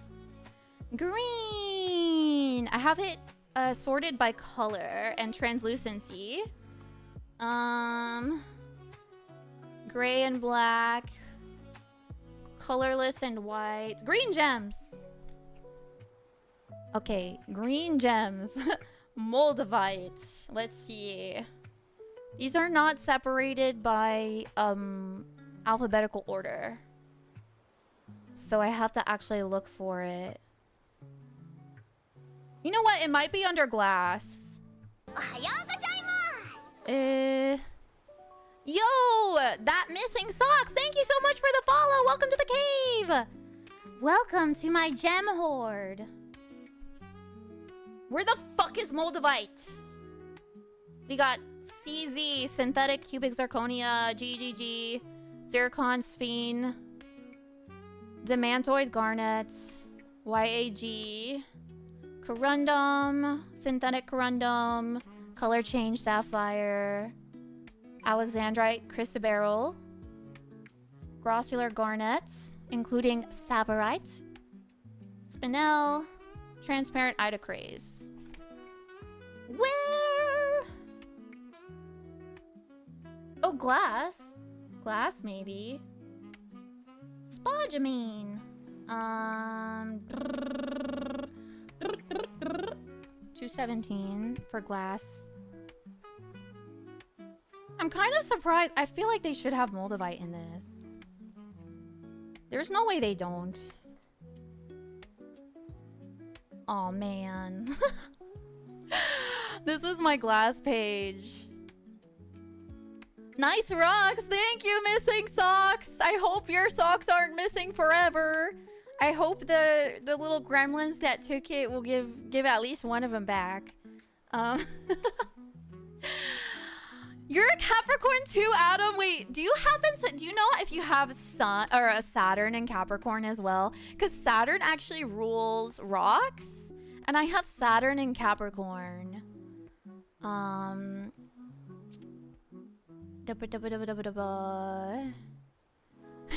Do you like rocks too, missing socks? Yeah, what kind of rocks do you like? Socks? The sock goblins? Relatives of the underpants gnomes. Yes, they are relatives. Yeah, wait, how many Capricorns do we have in here? Do I attract Capricorns and Scorpios by default? Because that's what my main things are. I'm heavily Capricorn, Scorpio, and Aquarius. And, yeah, Earth signs. Okay, Mr. Pisces, Aquarius. I like my water signs and my earth signs. I am not very understanding of fire signs because I have very little fire in my chart. Hoarding gems just like a dragon. Yeah. That's what we do, redheaded snake. She's got massive rocks. Agent, yes.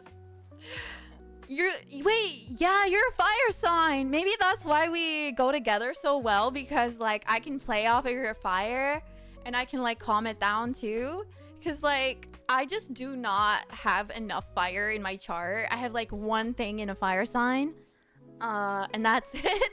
So it's kind of hard for me to like get moving, you know. I'm very stuck in the mud, if you will. My water and my earth sort of interact, so I'm always kind of stuck in the mud. I need a fire sign to get me out of it. CT is an earth sign too, I think. Yay! Yeah, we all need a little bit of fire in our life. And we need to help our fire sign brethren to, like, you know, calm down when they're getting too fiery or whatever. You gotta contain the fire somehow. My favorite rock is probably quartz. Yay! I love quartz. I know that's basic too. Let me see. I have like a really cool quartz like ring right here, but like how cool is this? I really like quartz too. It's so cool. I like quartz because there's so many different colors. Yes. There's so many different kinds. Did you guys know that what is it called? It's the crypto crystalline quartz. It's a blah blah blah blah. What the fuck is it called? There's quartz IRL. Yes, of course. Yes, it's a real thing. That's why I need you. I need containments. Yeah, we help each other. We're like peas in a pod. Fire will turn Taurus into steak. No. But a Taurus will eat that steak. We're all about the food. Virgos rise up. Any Virgos in chat? My husband is a double Virgo. Scorpio risings are really compatible with Virgos. I love this one. Or what did he say? How do I see the message? Oh, that fire will turn Taurus into a steak. Quartz only exists in Minecraft, actually. Yeah. It's not a real thing. None of this is real. All of this stuff is fake. Is Moldavite really from Moldova? I don't think so. I don't know. I actually don't know. I thought it was from Afghanistan. I think there's like just a few places in the world that it exists. Dude, where is Moldavite though on my thing?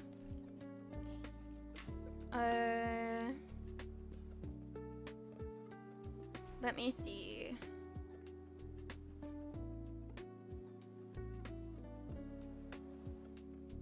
Malachite, jadeite, serpentine. Opal, green opal. No way. I didn't know there was green opal. How did I not know that?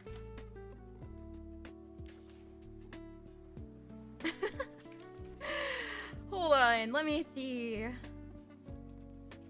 Chalcedony! Chalcedony is also quartz, guys. Chalcedony, a lot of it is like, it's like carved quartz, and they're like really close together, so it looks like it's like really packed tightly in its crystal structure. But yeah, chalcedony is just cryptocrystalline quartz. Fun fact. The way Scorpio rising women stare at you, though. Yeah, that's me. My whole life, I've been told that I have severe resting bitch face. And we always make bad first impressions because every time I've ever like, oh, hi, creative on YouTube. What up? You can be double something. Yeah. So when I say like double Virgo, I mean Virgo rising and Virgo moon. So there's like two major placements in Virgo. Double Virgo could also be Virgo sun and moon, or rising and sun, that sort of thing. Oh my god, same? Really? Yes. Okay, I'm not alone. Yeah, I make really bad first impressions, but every time I meet someone like a new friend or like a friend group or whatever, I'm always told later on, like when we get closer and they get to know me better, they're always like, they'll feel comfortable enough to tell me how they thought when they first met me. And so they'll say things like, yeah, no, I thought you were like a bitch, or I thought that you were like I've gotten like sugar baby before. They were like, yeah, I thought you were like in that kind of a thing. And I was like, what the fuck? Like, that's what I got when I went to GIA. They were like, we thought that you were just like someone's sugar baby. And I was like, girl, I'm on scholarship, I don't know. What? But like they will tell me that later, and they'll be like, we thought you were stuck up and rude, on, like, just like unappreciative, and now we realize that that's not the case, and we think you're really cool, and yeah. But you never got that vibe from me? Yeah, dude, when we first met, Agent, like, I don't know, like, we hit it off so well. So well. I think it just depends on the circumstances, because I get uncomfortable. I'm not uncomfortable, but I'm reserved when it comes to like group stuff. And I come alive more like in one-on-one or like really small groups. But yeah, when I'm in a larger group, like such as school or like a work situation or like a larger friend group that I don't know that well, I think I make a different impression than when I'm like in a smaller group, you know? I have such bad resting bitch face. My wife thought I was going to say no on our wedding day. Oh my god! That's so crazy. Dude, redheaded, I'm so sorry. Also, I don't know why that message didn't go through, but I saw it. I'm trying to unblock those terms. Oh yeah, okay, you redid it. Yeah, I think it was the word bitch. Just want to observe in a group because it's overwhelming. Yeah, and like also I just have this thing where like I will be reserved until I'm invited into being like closer. You know what I mean? Like I won't really like I have a hard time like impinging upon other people's like circles or space or whatever, because I always feel like I come off really strongly sometimes. So I don't want to be like I don't know. I care about what people think about me at the end of the day, and like that actually tends to backfire because then they think that I don't like them because I'm not like impinging upon their stuff, like I'm not inserting myself. But like when I actually do try to insert myself, because I've tried different things and I'm like, okay, is this okay? Like, but then I'll get the impression that they think I'm being like too invasive, I guess. So I don't know what to be. Like, it's like you can't really do anything right. You know what I mean? So I just like try to stay reserved. And then when I'm invited to get closer or whatever, then I'll do like, you know, become more myself.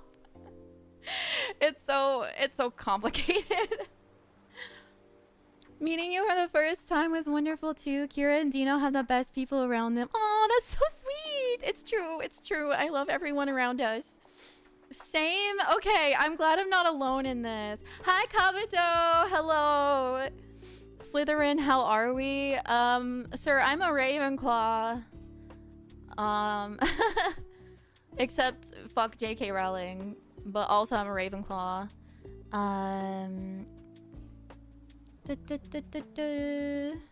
Missing socks. The origin of the term is from Czechia back when it was Bohemia, and it comes from the river Vtava, Moldau in German, thus Moldavite. That's so crazy. That's so cool to know. I was literally like, oh my god, what the fuck? They're so nice, chill, and kind. And I may have found another girly girl in this godforsaken male-dominated TCG hobby. Yes! That's how I felt too. Like, it's just so nice having like girlfriends, you know? Like, when you game or play Yu-Gi-Oh! Or like, you know, whatever, TCG stuff, Aminu, all that stuff, I feel like it is like highly male dominated, and a lot of the women in the space you might think are like they don't open up that easily, I feel, because like there's this like weird like underlying sense of like they think it's like a competition or something instead, so they'll be typically less collaborative and like closed off. And I think it's more so fear, not so much like they themselves are competitive or whatever. I'm sure there's like a few out there for sure, but like I think it's mainly women in the space are like closed off because they don't want to be like manipulated and stuff like that, which I totally get, which is why I'm always like, okay, I need to be invited to be like, you know, not to scare anybody. Friends are just carefully collected and curated collection of human. Yes, much like this. Have you played your dragon board games yet? No, I have not. I haven't even opened it. I feel so bad for my little dragon board game. I have dragon board games, guys, that I bought. I forget what it's called, but it's really cute. And they're like little dragon guys. I also have like a Coffee Rush. I think it's called Coffee Rush. It's a board game. I really need to play those. They're really cute. It's not as male dominated as people think. It is in ratio. Dun, dun, ba-dum. Okay. Fix that, please. Wait, fix what? Kira and I are on it to make a change. Oh, that's what you mean. That's what you mean with the board games. Okay, yeah. Yeah, we can play. Let's... Girl, come over. Come over. Let's play board games. I mean, have you seen Dino's channel? Wait, what do you mean? What do you mean? It worked on me, but I can't do much about it as a male. Wait, it's so unfortunate that the people who make this stuff decided to market so heavily to males and neglected females so much. I don't know. I have no idea if it's about that. I just think it's like it's just different. I don't know how to explain. It's very nuanced.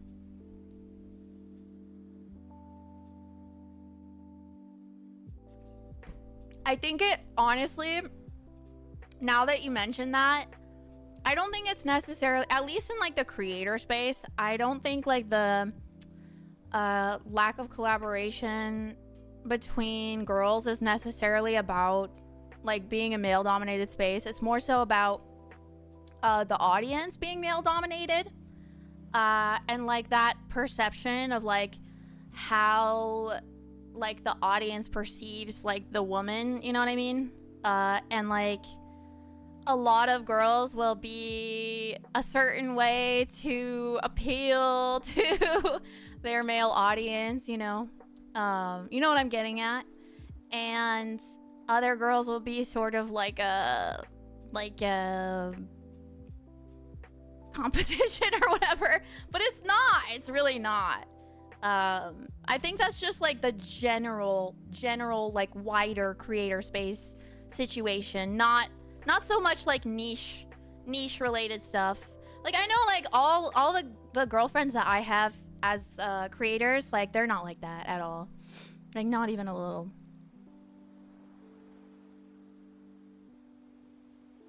Cooner bait. Ah! Yeah, maybe a little bit. What's the dragon board game? I forgot what it's called, but it looks really cute. Gosh, what was that called? I'd have to go check. Dude, I'm so upset that I can't find a Moldavite in here. I feel like maybe it's in a different section. Maybe it's in like a index. Anyways, it's just like a dark green like gem with like bubbles in it. It looks really cool. Oh, here's another star sapphire that I got. It's another kind of like lower quality one, but it's really cool. And then I never showed you guys this, but this is a kyanite. It's a blue kyanite, and I think it's really cool because half of it is like darker than the other half. So it's like, it's literally half like sapphire colored and then half like lighter blue colored. I'm not sure how much of that you can see, but it looks really, really cool. I need to make something cool with this that like plays with that like half and half sort of situation. Yeah, and women often branded as fake fans sometimes in male-dominated stuff.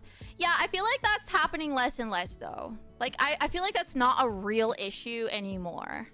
So some men will exclusively watch other men. Yeah, honestly, like in my experience, that's never been an issue for me. I've never heard anyone call me a fake fan of anything.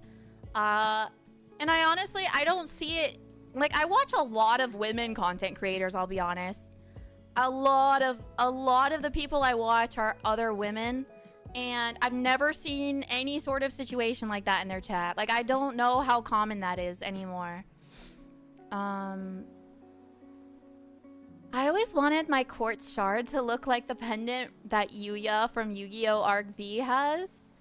I don't like pendulum, I just like the show. I'm so glad you said that last sentence, Zato. Like, I don't like pendulum. Just so you know, I don't actually like pendulum. I'm glad you cleared that up with us because, yeah, I would judge you. I was called a fake fan once. Really?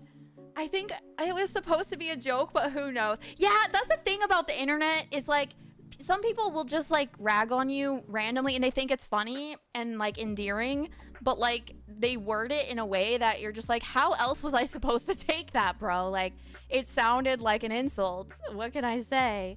Wait, by a girl? Okay, I think that, I don't know. I think that was deliberate.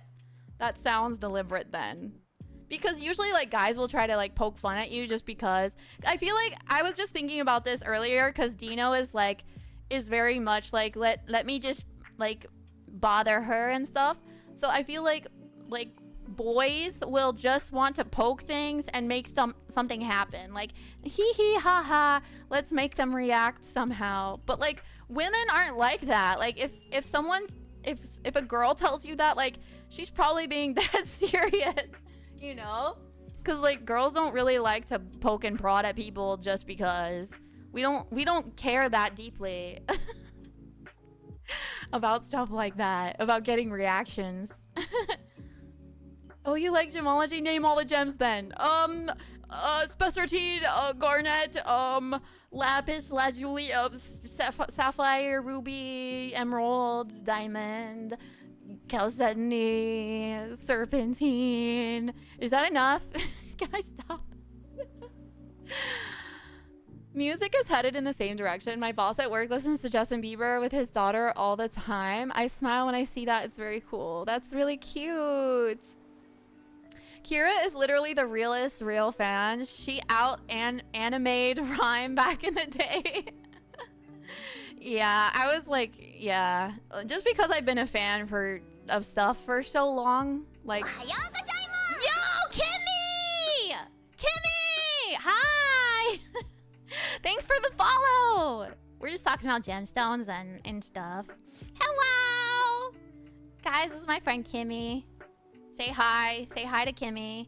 I was once called a fake quintessential quintuplets fan. What? I just laughed when I heard it. Bro, you're like the biggest quintessential quintuplets fan that I know.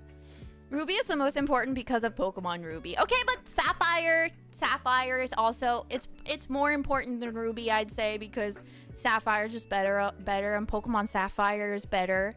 Yeah. She knows a lot about this. Shut up, Levi. Levi, I don't know a thing about diamonds. I didn't steal them, and I definitely didn't spend half of my gemology program learning how to grade diamonds. Didn't happen, bro. Poke it with a stick. Yeah, like guys just like to poke things and then see what happens. They just want reactions. That's why they like mess with bugs and stuff as kids. Girls aren't into poop jokes like guys. That is such a random... It's true. But random. She was a pick-me. Ah! Oh no. Yeah, it's weird being a girl. I feel like guys also don't understand. I don't think they can ever like fully comprehend the like weird like underhanded stuff that happens in girl like groups. You know what I mean? Like, I don't think they will ever understand the cruelty that can occur. And if you were to tell them, they'd be like, oh, well, why don't you do this? It's just simple. And it's like, no, it's not. No, it's not. It's not simple. I like being a girl 3 weeks out of the month. Girl, okay, wait. Actually, like, we only get like a week and a half of like good hormones out of that whole cycle. Like the after at the beginning of your cycle, it's like it's good for like a week and a half, and then it starts going downhill for the rest of the time. We only peak for like a week and a half out of the month. It's hard. It's a hard life. The people that say they are being ostracized, I've seen a lot of people shitting on old Magic players for not being welcome to the new people. Oh, damn. Yeah, communities can be weird. When you're like in niche communities, people can be very protective of like their stuff, you know? Bum, bum. I logged in just for this. It's been ages. Ah, Case Kim. Thank you. Thanks for saying hi. It's good to see you. I hope you're good. We should do an art date. Yo! Thank you for the sub with Prime. Thank you, thank you. Thank you, Kimmy. I hope you enjoy the streams. Even if you just like lurk or whatever, that's totally fine too. Why did I pin that? I didn't mean to pin that message. I'm just clicking around. I have like ADD tendencies. Favorite Pokemon? My favorite Pokemon? My favorite Pokemon is like probably I have a few favorites. Squirtle, Wooper, Trubbish, Garbodor, Oddish, Gloom, Totodile. Yeah. Blastoise. Yes. Sapphire was more expensive than Ruby. Ruby was all I could afford with my pocket money. Isn't that ironic? Because Ruby in real life is way more expensive than Sapphire generally. When accounted for quality and size. Don't say Trico can suck it! Oh no! Guys, I have a gecko named Trico, so that makes poor little guy so sad. It's not the reactions we want. I gotta know what X plus Y equals. Yeah, that's basically what I'm getting at. You explained it better, but you guys like to experiment at basically without consideration. Where is my model? I feel like I was a little too in the corner. Little too much in the corner. Dun, dun, dun. My sister got me into listening to 2000s R&B. It wasn't Me by Shaggy is a vibe. Wasn't me. Na na na na na na na. Wasn't me.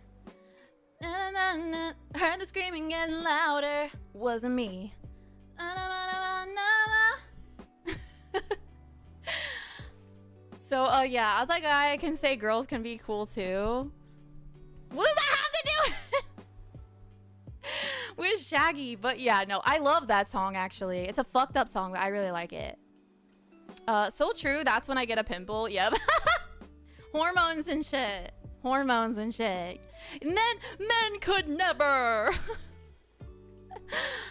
It's a hard life. We're never the same one day to another. But you know what? We're like the moon, and the moon changes signs every 2.5 days, and so do we. We travel like the moon. Nah, I get the whole protective over niche community stuff. I love Project Moon games, but their marketing is non-existent. A lot of people find this stuff off of Roblox, and a lot of the community tries to shove them away. But in the case of Roblox, it's high-key deserved. Yeah, like, I can see why, like, in niche communities, you would want to sort of, like, protect what you have if you notice, like, it's getting, like, dumbed down or something, or, like, cheapened in some way. That makes sense. Let me see what Creative is saying on YouTube. To clarify, I meant the people that make video games and to a degree anime. They specifically make stuff largely marketed towards males. I mean, yeah, that's true. I would say. But I mean, there's a whole section of like anime that is totally marketed towards women, though. Mimikyu is the only answer. No, Sato! What about Wooper? Whoop whoop. Why the garbage Pokemon? Because I love him. Oh, and Grimer too. Grimer. I like the Pokemon that like are stinky little stinky guys. Best thing about being trans is that I get the womanhood while being able to being a woman 4 weeks out of the month. Yeah. Lucky. Lucky. You don't want this. You don't want this up and down roller coaster. Trico was a single worst starter of the gen. You take that back. You take that back. I love Trico. It works on us, the audience, and so that's why the community that would watch it is like this to some degree. Of course, it's not the maker's fault if the community gets toxic towards women. Yeah. Yeah, I wouldn't call it their fault either. Dun dun dun. Love that for you. Yes. Lucky. The Trico slander is complete and utter blasphemy. It is blasphemy. Yes. Exactly. Thank you. No, Gabe! Guys, I have a gecko named Trico. We love Trico. We love him so much. What's up, Koi? On YouTube. What up, what up? Hi. The chat you see on the screen is from Twitch, just so you know. That's what's going on. I'm also live on Twitch. That Spider-Man deck got my attention. I want to learn MTG because of it. Oh, yeah. I feel like Magic the Gathering has been getting like new people a lot lately because of all their collabs that they do. They kind of tap into like those fandoms, you know? Dude, in my whole friend circle, I only have one friend who's a girl who have the same anime TCG figurines interests like me. You're lucky to have like-minded people around you. Yeah, thank you to the internet. Thank you, internet, for bringing so many like-minded people to me.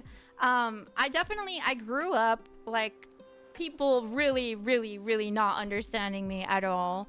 They thought I was like a total freak. I would get called like, I would have people like come up to me like in elementary school and be like telling me that they thought I like looked weird or like, you know, they didn't really understand me, and like one of them said I looked like a witch because I would wear all black because I had dragon clothes and I'd be like alone at recess or whatever. And they just thought I was weird because I like drew anime stuff and I listened to Japanese music. Listening to Japanese music when I grew up was very fucking weird. Nobody else did it. I was the only person I knew ever until high school, I think. Until high school. Nobody fucking listened to that shit. Even Korean music, like it was just unheard of. I was the only person. I don't know what anyone else says. Mudkip. Yeah, Mudkip is great. I love Mudkip. Cyndaquil is good too. Yuzu. I'm a Corsola fan. Okay, the new Corsola in Pokemon Pocket is so cute. He has like a little like plate of blueberries that he has, and I love him. He's like staring at the blueberries and it always makes me hungry. Kira does too. She has the best Mudkip card. I have a gold star Mudkip. Yeah, that's true. I have never played MTG but been considering collecting cards because cool art. Yeah, I've never played MTG either. I've only played really Yu-Gi-Oh, and I feel like that was complicated enough for me, and I didn't really want to pick up any TCG after that. Cause Yu-Gi-Oh is crazy. All black is stylish. Thank you, Brittany. It's just cause I wore boy clothes when I was little, so that was like deemed weird by people. They didn't really understand it. I like your 2D model. I'm a 3D one on my profile pic. Oh, awesome. I would love a 3D model. Thank you, Koi. I will admit that was definitely weird, but all for the better, to be honest. But Kira likes a lot of water type Pokemon. Yeah, I'm a water trainer for sure. Dude, same, except not the witch thing. Being a nerd in the 2000s was not cool yet. Yeah. I was a nerd since 1998.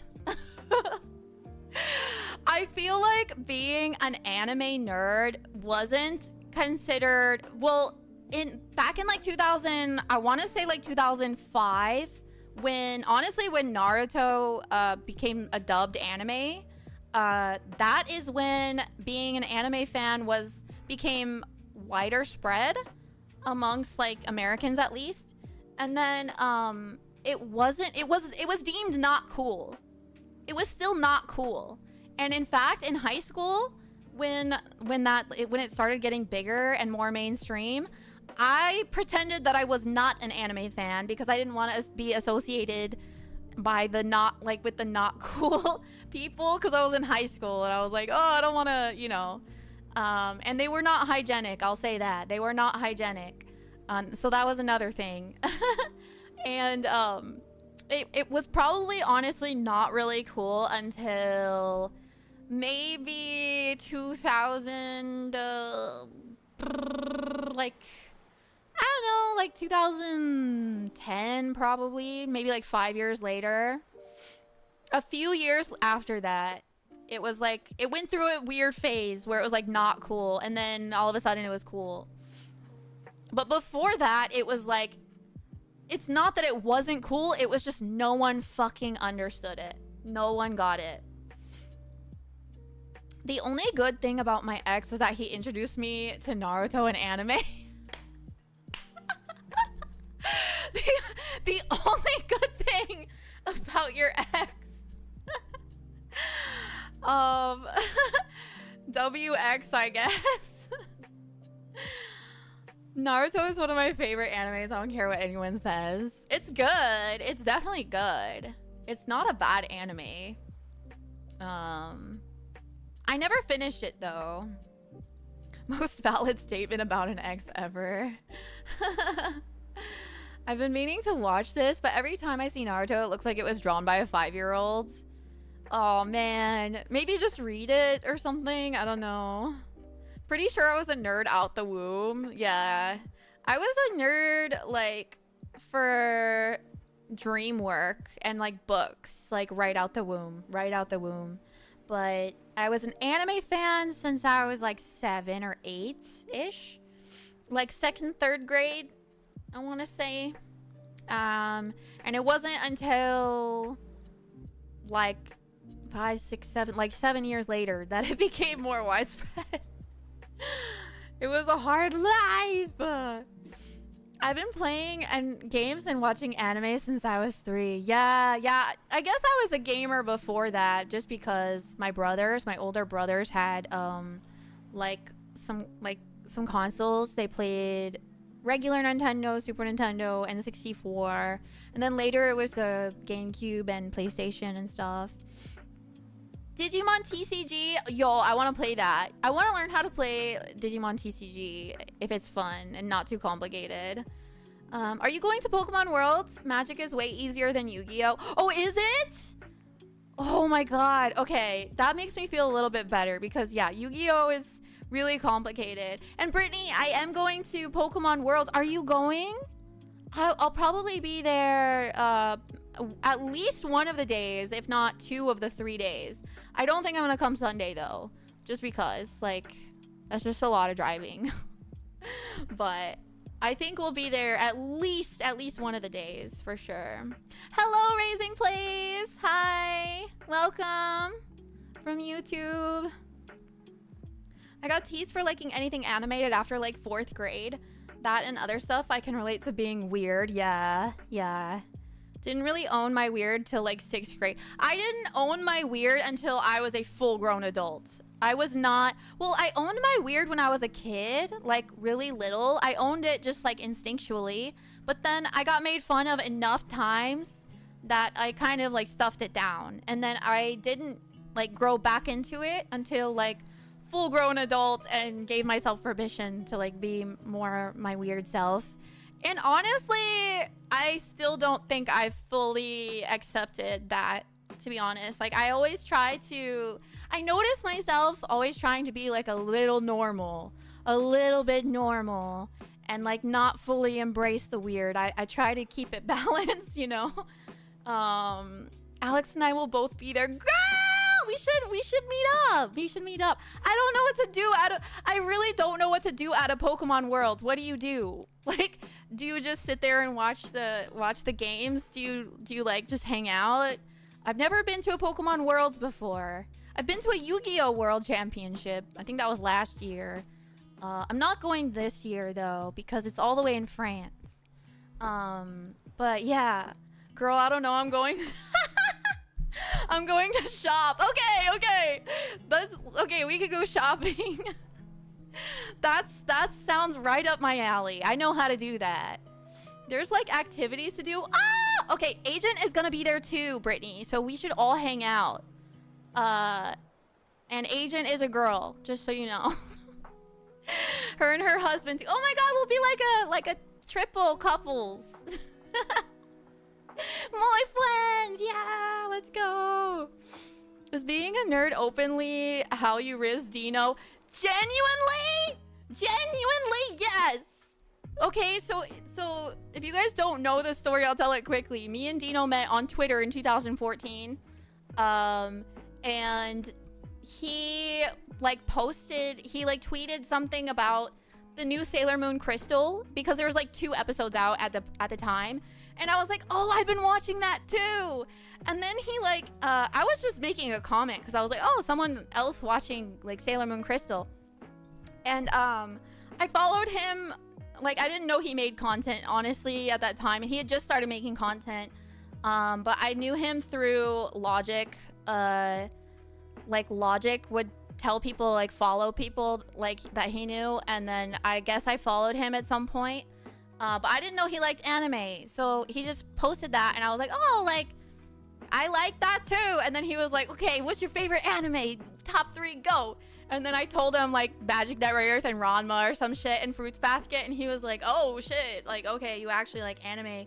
And I was like, yeah. And then he slid into my DMs, and then the rest is history. So I've heard this story, yeah. It was fated. 'Twas fated. Yes, King Jean. It was on Twitter. I met Agent once at a wedding. What? Project CCG, Dennis and Lulu's wedding? What? That's so funny. That is so funny. Oh my god. What a small world. What a small world. I love that. Thank you, Mickeys. Crystal is the Kai version of Sailor Moon, right? Yeah, literally. It's just like a newer version, and like it's more polished and no filler, and yeah. It's less like back in the day they tried to like dumb down anime to make it more for like American kids, like more kiddie show. So yeah, Sailor Moon Crystal is like trying to just be more realistic to the like original content. In our table this weekend is gonna be so fun. Yeah.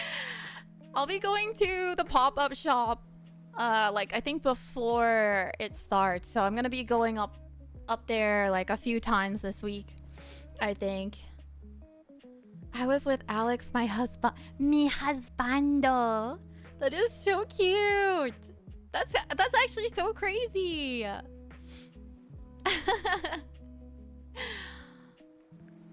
That is so cool. It's funny, as Dino says, I'm always in his comment section. I did not know that.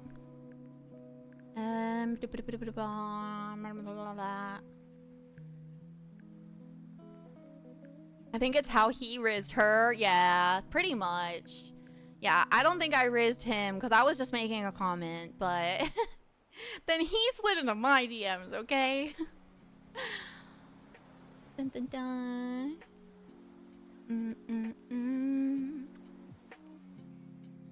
My favorite animes is Steins Gate, Yu-Gi-Oh, and JJK. Ah, you do know who Brit is, right? Yeah, it's Simo's wife. Yeah. No, I know. I know her through Miwa Bell. Miwa Bell told me. She was like, yeah, Brittany's cool. And I was like, oh, cool. And then I followed her. I think like on Instagram or something. No, I totally know. Yeah. No, I'm not like oblivious. Yeah. Aww. You are important. Yes, you were so sweet. Oh yeah, Panda met Agent 2 at the Auto concert. Simo with the 8 O's. Is it really 8? A full 8? Bro said, wait, Alex? No, not Alex Hodges. Different. Alex Simo. He's a Yu-Gi-Oh content creator. American dub-isms was weird, but kind of stupid funny. Yeah, honestly, I like watching it now, because I just think it's funny. I like the old dubs. Like, old dub of Yu-Gi-Oh is so great. I love it. Like, I love how the voice actors sort of had, like, free reign to just, like, say random stuff. They kind of, like, ad-libbed. OG Sailor Moon did have hella filler. Yeah, that's true. I love Miwa. I love Miwa too. She's great. I've known her for like 3 years. I've known Miwa since we both started streaming like Yu-Gi-Oh at the same time, like May 2022. So we like met through that because at the time there was like no like girls doing Yu-Gi-Oh, so like we kind of like connected through that. Not just any Yu-Gi-Oh creator, the Yu-Gi-Oh creator, the Yu-Gi-Oh creator. Yes. So gemstones, huh? What is this mess? What mess did I make? I feel like I should clean a little bit. What did I do? Okay, I'm gonna put my lapis lazuli back. Has anyone seen Tokyo Mew Mew or Sakura dubbed? Yeah, I watched Tokyo Mew Mew. Well, I read Tokyo Mew Mew for the most part, but I watched it in sub, not dub, because it wasn't dubbed yet when I watched it. I don't think, but yeah, I've seen Cardcaptor Sakura dubbed for sure. What else did I not show you? I feel like there's a lot that I didn't show you. Subbed is better than dubbed. I'm of the belief that well, not belief. I'm of the preference that it depends. Cuz some of the dubs I really like. Like, have you guys watched Link Click? It's on Crunchyroll.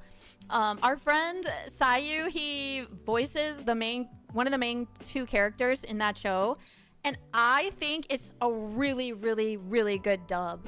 And I prefer it over the Chinese sub because I'm not familiar with Chinese, what do you call it? Like how you show emotions through that language. Like I don't feel it because I'm not familiar with that, like with the culture and the language.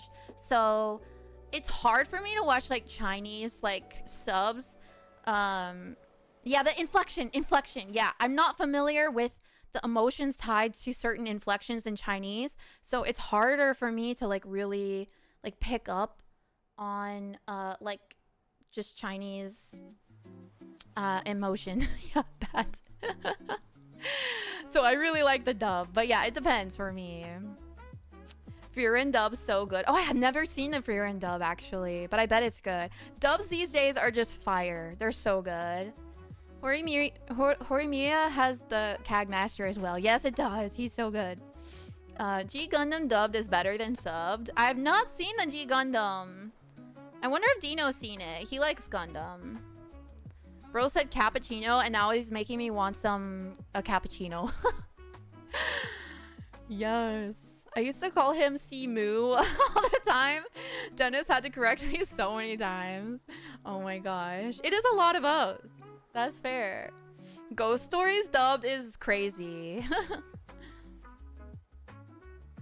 I just found Power Ranger Zero Choriki in my drawer. Choriki key in my drawer. I don't know where I got it. Wow, Power Rangers.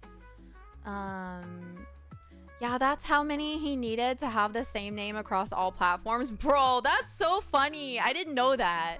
What lore did we pick up today? That's amazing.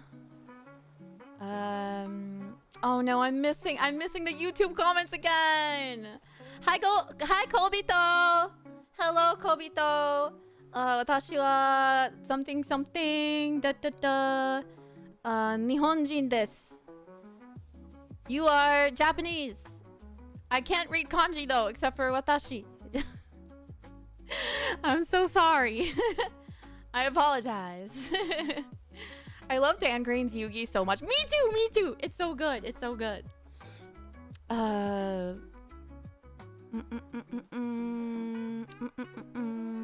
Why is Spearin so all over the internet? I don't know. It was just really popular when it came out.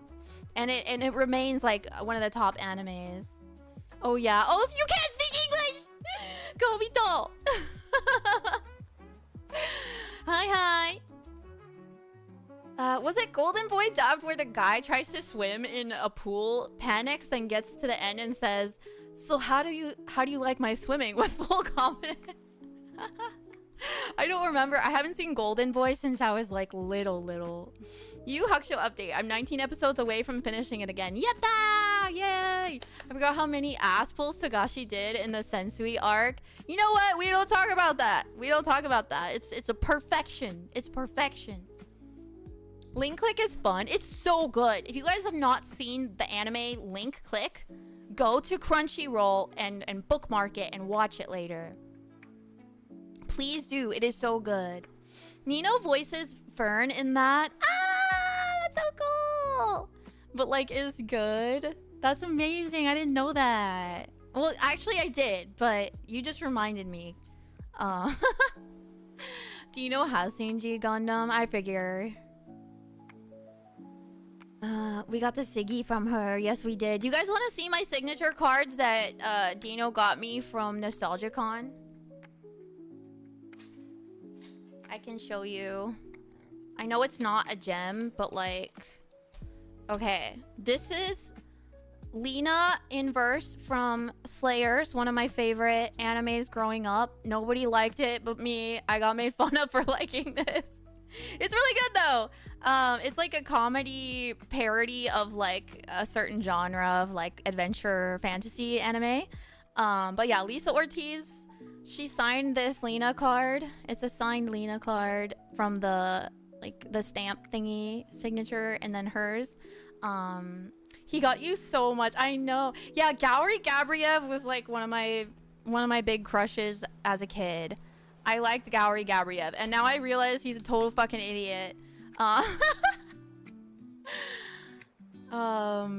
The whole time he was like, I gotta get all these signed for Kayla. Proceeds to show to... Yeah, literally. No, you're good, you're good. I don't really care. Lisa Ortiz is a legend. Thank you, Anthony! Okay, so she signed a bunch for me. She signed this. This card, and she signed this card. Oops. This one is so sick, dude. Like, look how gorgeous. And then she signed this one. This one's so cute. She has a really cute signature. And then we got the English voice actor of Miku to sign these. This one is really cool. And then we got her to sign this one as well. And it says Kayla on it. I love it so much. Ruby is better than you expected. Yeah, there's like Ruby fans are like fanatics. What do you mean it says gem MT? Gem mint. Those counts as gems. Yes, they're gem mints. I'll take that as go watch it instead of the stream. Sato!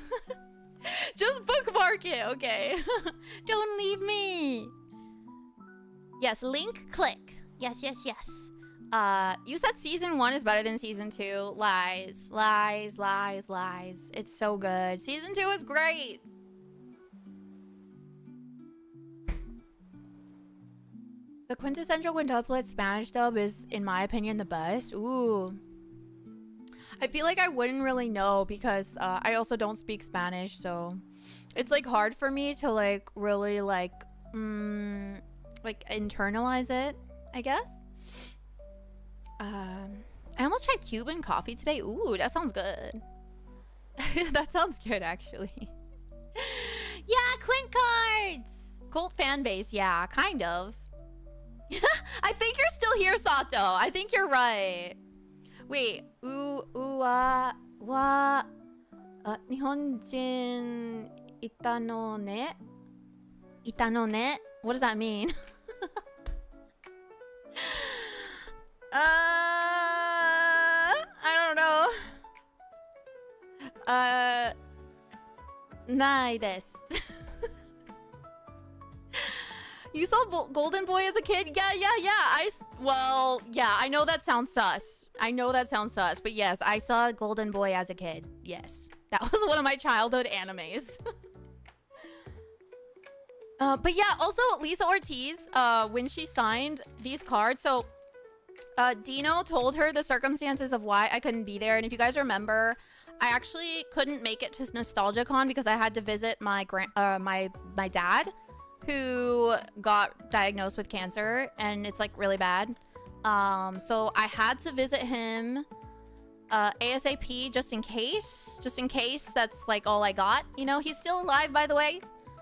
He's getting treated, so we'll see how that goes. But I felt like I had to go see him, so I was like, I have to skip NostalgiaCon. Sorry. So Lisa, she made me like a video and stuff, like saying hi and stuff. It was so cool. All worth. Yeah, it was totally worth it. I'm glad I went. I missed out on NostalgiaCon, but there's next time. Hopefully there will be next time. For sure. Anyways, in the spirit of the title of this video, I guess I'll show you the rest of my gems real quick. This is a peridot. It's very, very bright green, and this comes from usually volcanoes. You can just like in Hawaii, sometimes these just spit right out of a volcano, and like you can just walk on the beach and just pick up a bunch of peridot. It's crazy. Or like they'll like go and like they'll fly into your backyard or something. They're not very expensive, but they're really, really pretty. Poison colored. How about that? Yeah, poison colored. Like poison apple, I guess. This is volcano snot. Yeah. Volcano snot, exactly. This is a kyanite. You can't really see how blue it is, but I will attempt to show you. Can you guys see like that blue? It's just very dark. But if you shine a light like underneath it, you can see the blue better. It's so pretty. I love it too. Yes. What gems do you not have that you really want now? Ooh, that's a good question. Matches your model, yeah. So does my sapphire wedding ring. He did good. This is my favorite color. It's perfect for me. A gem that I don't have that I really, really want. It was sapphire, but I got that after a while. I would say, honestly, being real, an alexandrite. But an alexandrite, so literally like a portion of this, let's say half of this would be like $20,000 just for like the gem. Like a high quality alexandrite is gonna be really expensive for even a really small one. Like, let's say like this, maybe a little bit bigger than this would be really expensive. This is a Larimar. I really like this because it makes me think of the ocean. And then, yeah, 20K. I once saw a gorgeous color change alexandrite, and it was $26,000 for a small little guy. It was set in a ring, and obviously it was retail price, but it was $26,000. Do you know how big of a diamond you can get for $26,000? A pretty fucking large diamond. But it was just a small little alexandrite. So yeah, alexandrites are way more expensive than diamonds. Onyx looks super nice. Probably my favorite gems. I love onyx, yeah. Anyways, this is my little citrine. It's a little pendant guy, little droplet pendant. And I just think it's a really nice color, citrine. It does have some little color zoning in it. There's like, you can't tell like on this background, but this corner is actually pretty clear. That's how you know it's like really real. And then here is some rhodochrosite. Oops. I really like this as a pendant because it's supposed to like help with like opening your heart and making you more compassionate and understanding of other people. So I got this rhodochrosite for that reason. So sometimes I like to wear this when I want to just be extra loving. So yeah, and then this one I designed. It's not a gem, but I designed this ring, and I really, really like it because there's 2 snakes on it. And I believe I put this little triangle as an element of water. As a water element situation. But yeah. Ah! I want appetite because then I could say I always have a huge appetite.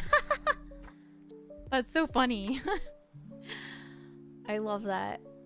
Just go mine it yourself. Bro, that's crazy. Yo, Beaming Coon, hi, welcome in. No, it's not a giveaway. It's not a stone giveaway. No. I also have some, like blue banded, what the fuck is this called? What is this, chalcedony, I guess? And then I have a labradorite pendant thingy. They're really cheap. These ones are really cheap, but I thought they were cool. Got my little sapphires over here.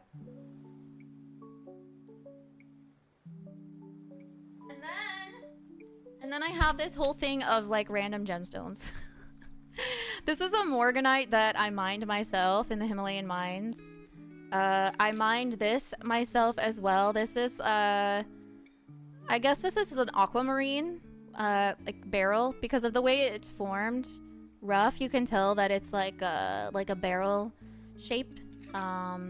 This one I probably bought somewhere.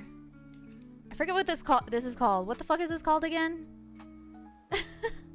Is there a lucky stone? I guess all of them are lucky. Here's a Herkimer diamond, which is just a quartz that's shaped in a certain way from a certain location in like New York.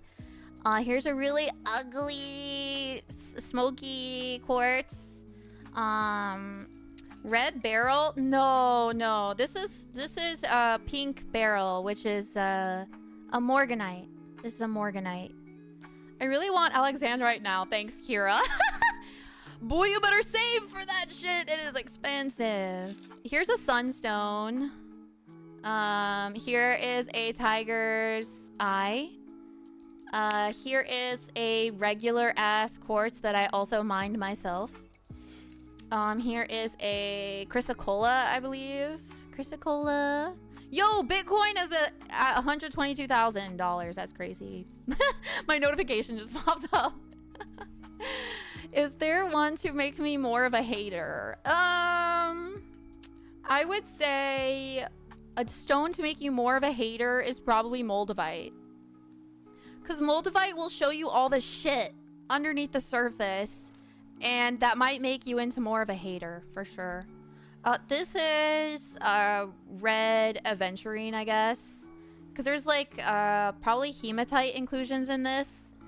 And mica, maybe, that make it sort of a pink, but this is just a quartz. And then here's a jasper. Am I a basic bitch for wanting emerald? No, you're not a basic bitch. Emerald is gorgeous. It's just very expensive. Here's a really low quality moonstone. You can see the sheen on only the sides. Normally, like high quality moonstone will have like, it'll be like transparent, mostly with like a sheen, like a milky sheen. This is just a bad quality one, and you can only see it on the side. And then whatever the fuck, chalcedony shit. Here is some black tourmaline that I mined myself. It's just like this, like little black tourmaline spears inside of like whatever that is. Here is another aquamarine that I mined myself. I got these all from the Himalayan mine. Girl can evolve a Pokemon with that moonstone. What's a beautiful blue stone to give to someone? To give to someone, a beautiful blue stone. Definitely sapphire, but they're kind of expensive a little bit. They're more on the expensive side. I would also go with blue tourmaline if you want to go the cheaper route. Blue tourmaline is like sorry, topaz. Blue topaz is definitely a cheap option, and it's really gorgeous, and it's hard enough to like be good in jewelry. Also, kyanite. Kyanite is really fun. Yep, those are all some really gorgeous blue gemstones you can give to someone. Biming-kun. Okay, and then this is a fluorite, which is like really soft and can be scratched really easily. I think this is a 4 on the Mohs scale. Iolite is good. It's really dark though. It's like a dark inky blue, I want to say. Here's another black tourmaline inside of a little geode. And here's another aquamarine. It's a really nice color, and I mined this myself as well. This one is probably the more higher quality rough that I have, because it's like a bit more like transparent instead of like really, really included. But yeah, that one's a gorgeous color and everything. I like that one. And then I have a bunch of like really shitty garnets that used to be a part of a like a bracelet. And then this one's another black tourmaline rough. Moissanite or diopside? Choose one. I'm not a fan of moissanite. I'm really not a fan of moissanite, so I guess diopside. Here is, I want to say this is jet. This is a jet, I'm pretty sure, because it's pretty soft. Here's a little ruby rough. It's obviously not gem quality, because it's all like totally like opaque. You can't see through it. But that's a little ruby guy. I have a few of those actually. Little rubies, little babies. And another barrel, aka aquamarine. Your kid will eat it and you'll have to dig through poop to recover it. The Alexandrite, no. Wait, barrel? No, I was asking if you had red barrel. Oh, Sato, no, I don't have any red barrel on me. 1,000 people digging for gems electric would not be a good thing. It's like I think it's like a smaller group activity. Probably. That motherfucker purple. Yeah, pretty much. What is your least favorite gemstone? Ooh, that's a great question. Moissanite. Uh-oh, am I frozen? I think I'm frozen. Oh, there we go. Yeah. Moissanite probably, I don't like it. A lot of people, moissanite is what I think it is, right? It's the one that's like has a lot of fire. And it's like has a lot of doubling in it. Yeah. I don't like moissanite. It's like slightly yellow. Yeah, not a fan. That's just personal preference though. Moissanite. Yeah, it's another clear boy, but a lot of people do moissanite instead of like diamonds because it's lab made and they feel it's just the more ethical version of it, and it's marketed that way. And sort of like, hi Mohammed, hi, welcome. It's marketed that way, and like it has a lot of fire in it. So you know how like diamonds will have fire, it's like really sparkly. Moissanite has like double the fire because it's doubly refractive, which means when you look at it through a microscope using like a little bit of light and you see the facet edges, like in diamonds it will be a single facet edge, and in moissanite it will have a doubling effect, kind of like when you like squint your eyes and you're like and you like try to read something and you see like two words and you have doubling, you're seeing double. That's like what gives like moissanite that high fire, because it's doubly refractive. What about black moissanite? That's kind of cool, I guess.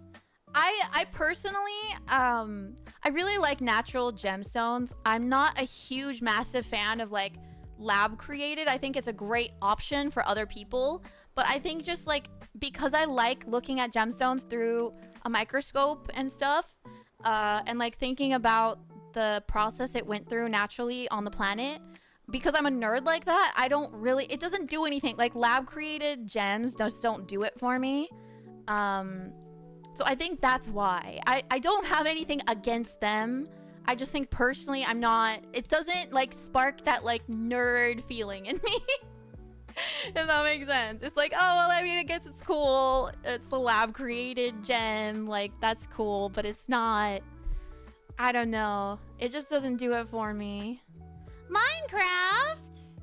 Flip Gush! Hi, hi! Yeah, it doesn't spark joy, exactly. Can a gem burn? No, it would just melt. Gems don't burn. That's how they were created. They were created under immense heat and pressure. So yeah, no, they don't burn like that. How have I been talking like this for 3 fucking hours? What the fuck, guys? You didn't even tell me. How have I been yapping this whole time? Jesus. Oh my god. You like diopside too? Yeah. That shines under UV light. Lots of there's different gems that shine under UV light. You got opals? Aw, unfortunately, the only opal I have, Flipgus, is these two Mexican fire opals, which I really like, but they're not what you're talking about. I know you're probably gonna talking about like either the white, multicolored, or black opal, like from Australia and stuff. But no, I'm not a fan of opal because they dry out. They're made of silica, like stacked silica, and they need like moisture to stay together and not crack. So I just think opals are really high maintenance and I'm not a huge fan. But these don't have that problem. So I really like Mexican fire opals. Me too, Flipgus. I really like rocks. I especially like this one because it looks like a gummy candy and I love it. But yeah, these are the only opals I have, but it's not like the kind of opals that most people think about when they think of opals. But that's what you do. You yap for an indefinite amount of time, and before you know it, it's been 6 hours. Yep, that is what I do. That's what I do.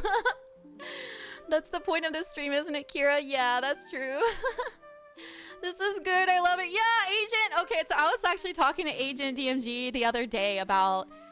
she was like, what's your favorite kind of streams to watch? Like, and what's your favorite kind of streams to actually do? So, and both are the same answer for me. I like yapping streams. I like watching yapping streams, and I like doing yapping streams. And like, I love games too, but like, I especially love the yapping section of every stream that I do. It's my favorite part. Yeah, we like yapping streams. We love it. I didn't want to mention so you could go back to this stream and see you have nothing to be anxious about going live. Oh, thank you, Gabe. Thank you. Yes. When I actually end up streaming, I feel so much better about like my anxieties and insecurities. But thank you guys. Thank you. I wanted to show you lastly like some of the tools that I use to like identify gemstones. I feel like I should put some of this stuff back though. Yapping streams are the only curious streams, yes. Well, every stream is a yapping stream for me. Honestly. How could I not? Like, what do you want me to do? Sit here and play a game in silence? Which, honestly, I've watched some of those too. So I'll admit it. Like, sometimes I'm in the mood for that. Like, where I just turn on someone's stream in the background and they're just like kind of like chilling and like playing a game. And they're not really saying much. And I think that's cool too. It's different audiences, different purposes. But yeah, I like to be a little more active personally. Yapping and background, yeah. My favorite. Mi favorito.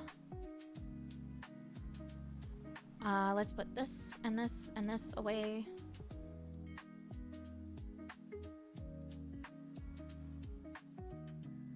Okay. Okay. Okay, I'm gonna show you guys some instruments to like test gemstones, okay?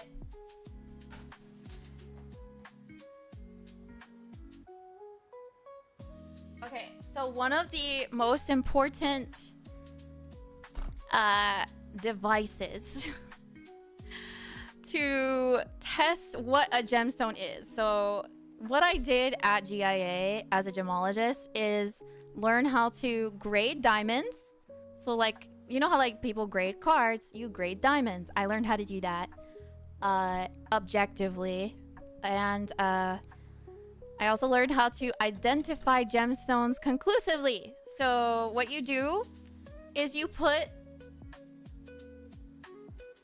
this super duper toxic, this super duper toxic RI liquid. It's disgusting, it smells, and the vapor can cause cancer. So you need to do this in a well-ventilated area. But you take this little dropper, and then you drop it on this little platform, and then you put the gemstone sort of like on the top of it, like this. Yeah, isn't that cool? Okay, so then you do this. I'm not gonna do the liquid thing right now, but you would put the liquid and then you would put the gem on top of the liquid. And then you have like this thingy. And on here, you can, there's like measurements. I don't know if you can, you actually can't see inside there. It's like a mirror refractive thing that happens, but there's like a scale on here with numbers. And it's like 7, 6, whatever, and like 7.5 and stuff. And then you see what the refractive index is. So it would be like, if it's 7.6 or whatever, then you know it's between like 5 different gemstones. And you're like, okay, how do I narrow that down? Let's see if it's doubly refractive. And then you put this on and you move it around. And if that little line that you see at the number blinks or like moves to like between certain numbers, then you know it's doubly refractive. And therefore it narrows it down. So it's like a little like game of detective. It's really cool. How do you tell real versus fake? There's lots of ways to tell real versus fake. So what you would do is you start out with refractive index, and then you would determine sort of like what the gem could be, and you just narrow it down. And then between those, you say, okay, like, are there fake ones out on the market of this particular gem? And then you can determine that in various ways. So if it's like, if it's a garnet, for example, sometimes you can tell if it's the correct refractive index plus something called luster, like a high luster, which is like how the light reflects off of the surface of like the table and its facets. If it's a really high luster, basically like if it's super fucking shiny, like you can't see through it at all, then it's probably a garnet, right? And then you can say, okay, like, is this real or fake? So you look at it through, let's see, what's called a loop or a magnifying magnifier. Microscope, fuck. So you look at it through like a microscope, but or you could use this, which is just 10x the magnifying, and then you can see if it's like a what is it called? Like a layered thing. So something that is fake on the market is hi Lucario, hi, welcome. We're just talking about gem identification. I can actually show you what I'm talking about here. So assembled, it's an assembled gem. Okay, so like they're super sneaky with this stuff, by the way. So the top will be garnet, like a piece of garnet, and then the rest of the gem will be fake. So I'll show you how they do this. Okay.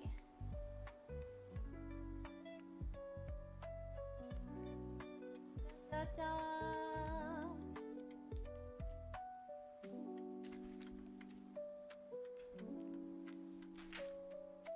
Okay. I always wanted to buy a loop for funsies. Girl, I think they're pretty cheap actually. So the garnet and glass doublet is what it's called. So the lower part will be glass and then the top will be garnet. So you'll see, if you're trying to do like gem identification, you'll see everything you need to see to be a garnet. So you go through these, you see the refractive index at the top because you use the table for the refractive index. You'll see garnet as that. And then you look at the luster and you're like, oh, that's like a high luster, which means it's likely garnet. Like corundum also has a really, really high luster, and so does diamond. So it's like between those. But the refractive index will tell you it's garnet. But really, motherfucker, it's all glass under there. So you have to turn it over and like look at it. And you have to just like see if you can see like the difference between the top. And then sometimes it will have like a colored cement layer. So it'll be like a spinel, like clear colorless spinel.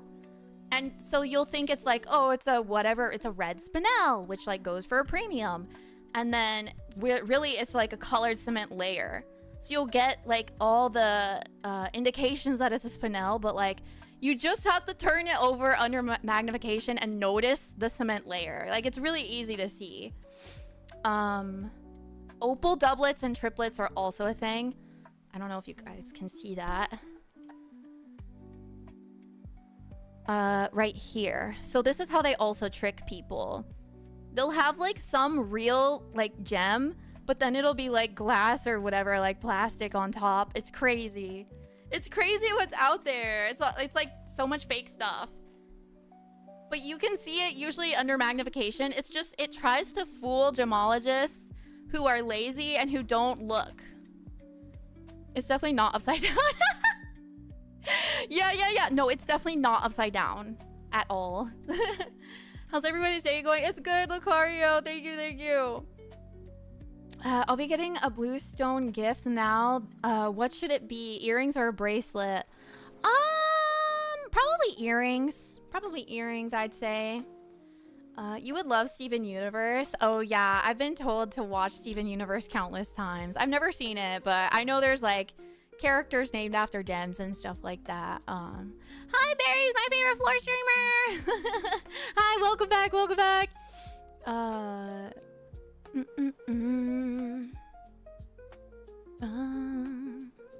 My win-loss rate in SF6 today is 50-50. Hey! You got this, Andrelucci. You got this. I believe in you. But yeah, one of my favorite things is the loop. Just like looking at things through this. And then obviously this, but like in order to see refractive index, you have to use this stupid, disgusting, dangerous liquid, and I don't really like opening that, so I try to stay away from that.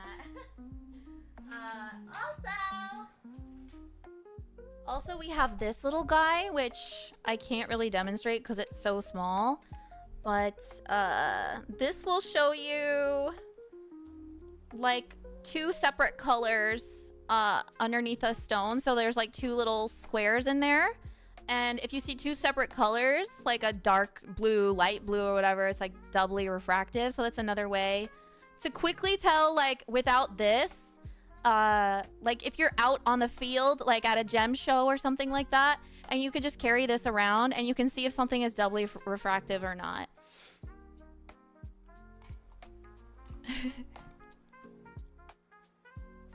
Would you like a sneak peek at the name change in about 43 days? Sure, sure. Have fun at Din Din's, Agent. This was so fun. I love it. Feel like I've learned so much. Oh, I'm so glad. Have a good dinner. I'll see you guys this weekend. I'm excited. I'm gonna try to get you that Pikachu.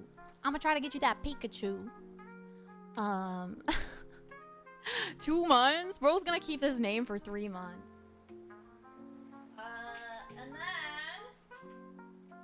And then this one will show you like a color spectrum profile, which is wild. So if you look through this at a gemstone, for example, you might look through like a jade just to see if it's like a dyed jade or a non-dyed jade. So like if you look through one of these guys, you'll see a literal color spectrum and it'll have like a line through it. Sometimes it's a really faded line, but it's like a particular spectrum that shows up if like a stone is dyed or non-dyed, for example. So that's kind of a way to tell like certain treatments, which I think is really cool because you can also take this out on the field if you're like buying gemstones, like at shows and stuff.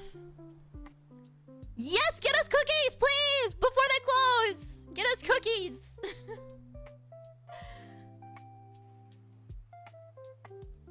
Another thing, the final, well, is it the final?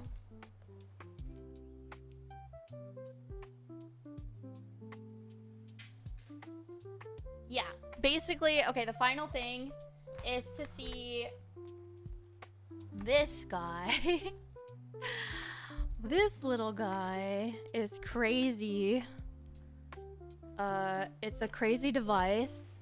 And this is also to see if something is doubly refractive. You put the gem like on here and then you like move this around and you can see certain treatments on certain gemstones. There's a lot of reasons why you might use this contraption. Motherfucker fell asleep after yelling, "Get cookies." Give me cookies, please. I always want cookies, yes. Get us water too. Water first, very important. Don't settle for someone that doesn't react to you like Kira reacts to cookies. Yeah. I get way too excited. The way you describe some of the stones, oh boy. Wait, what do you mean?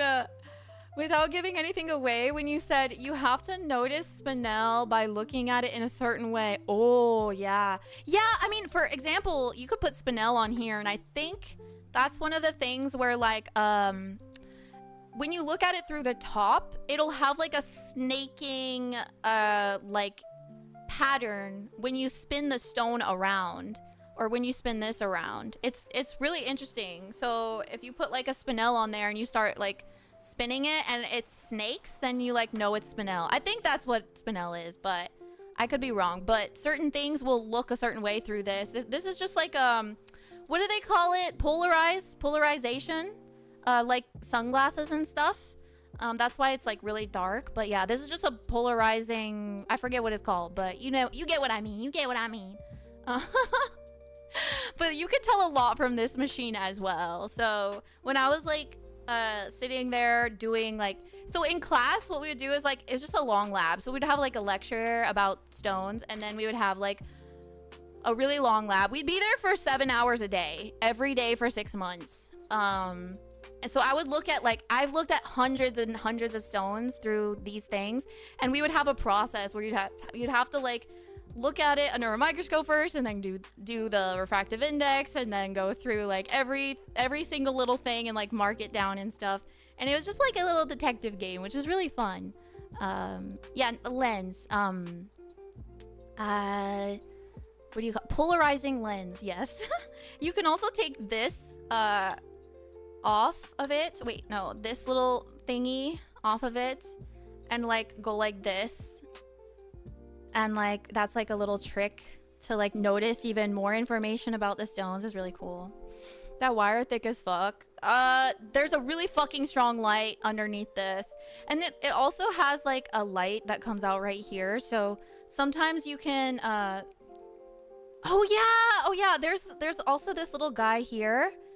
And sometimes, you can see like a little bullseye, with like quartz and stuff. So you put it under here. And you like try to find the bullseye in a quartz. There's like really cool oops. Ignore that in chat. Ignore that. Ignore that in chat. That was this typing. But yeah, in order to see refractive index, you have to use this like really strong light here and then put this here. And you see how there's like a little window here? You put that in front of the light and then the light comes through to tell you to like light up the refractive index. So these all kind of work together. Quote it. Do it now. That's my new quote. You guys.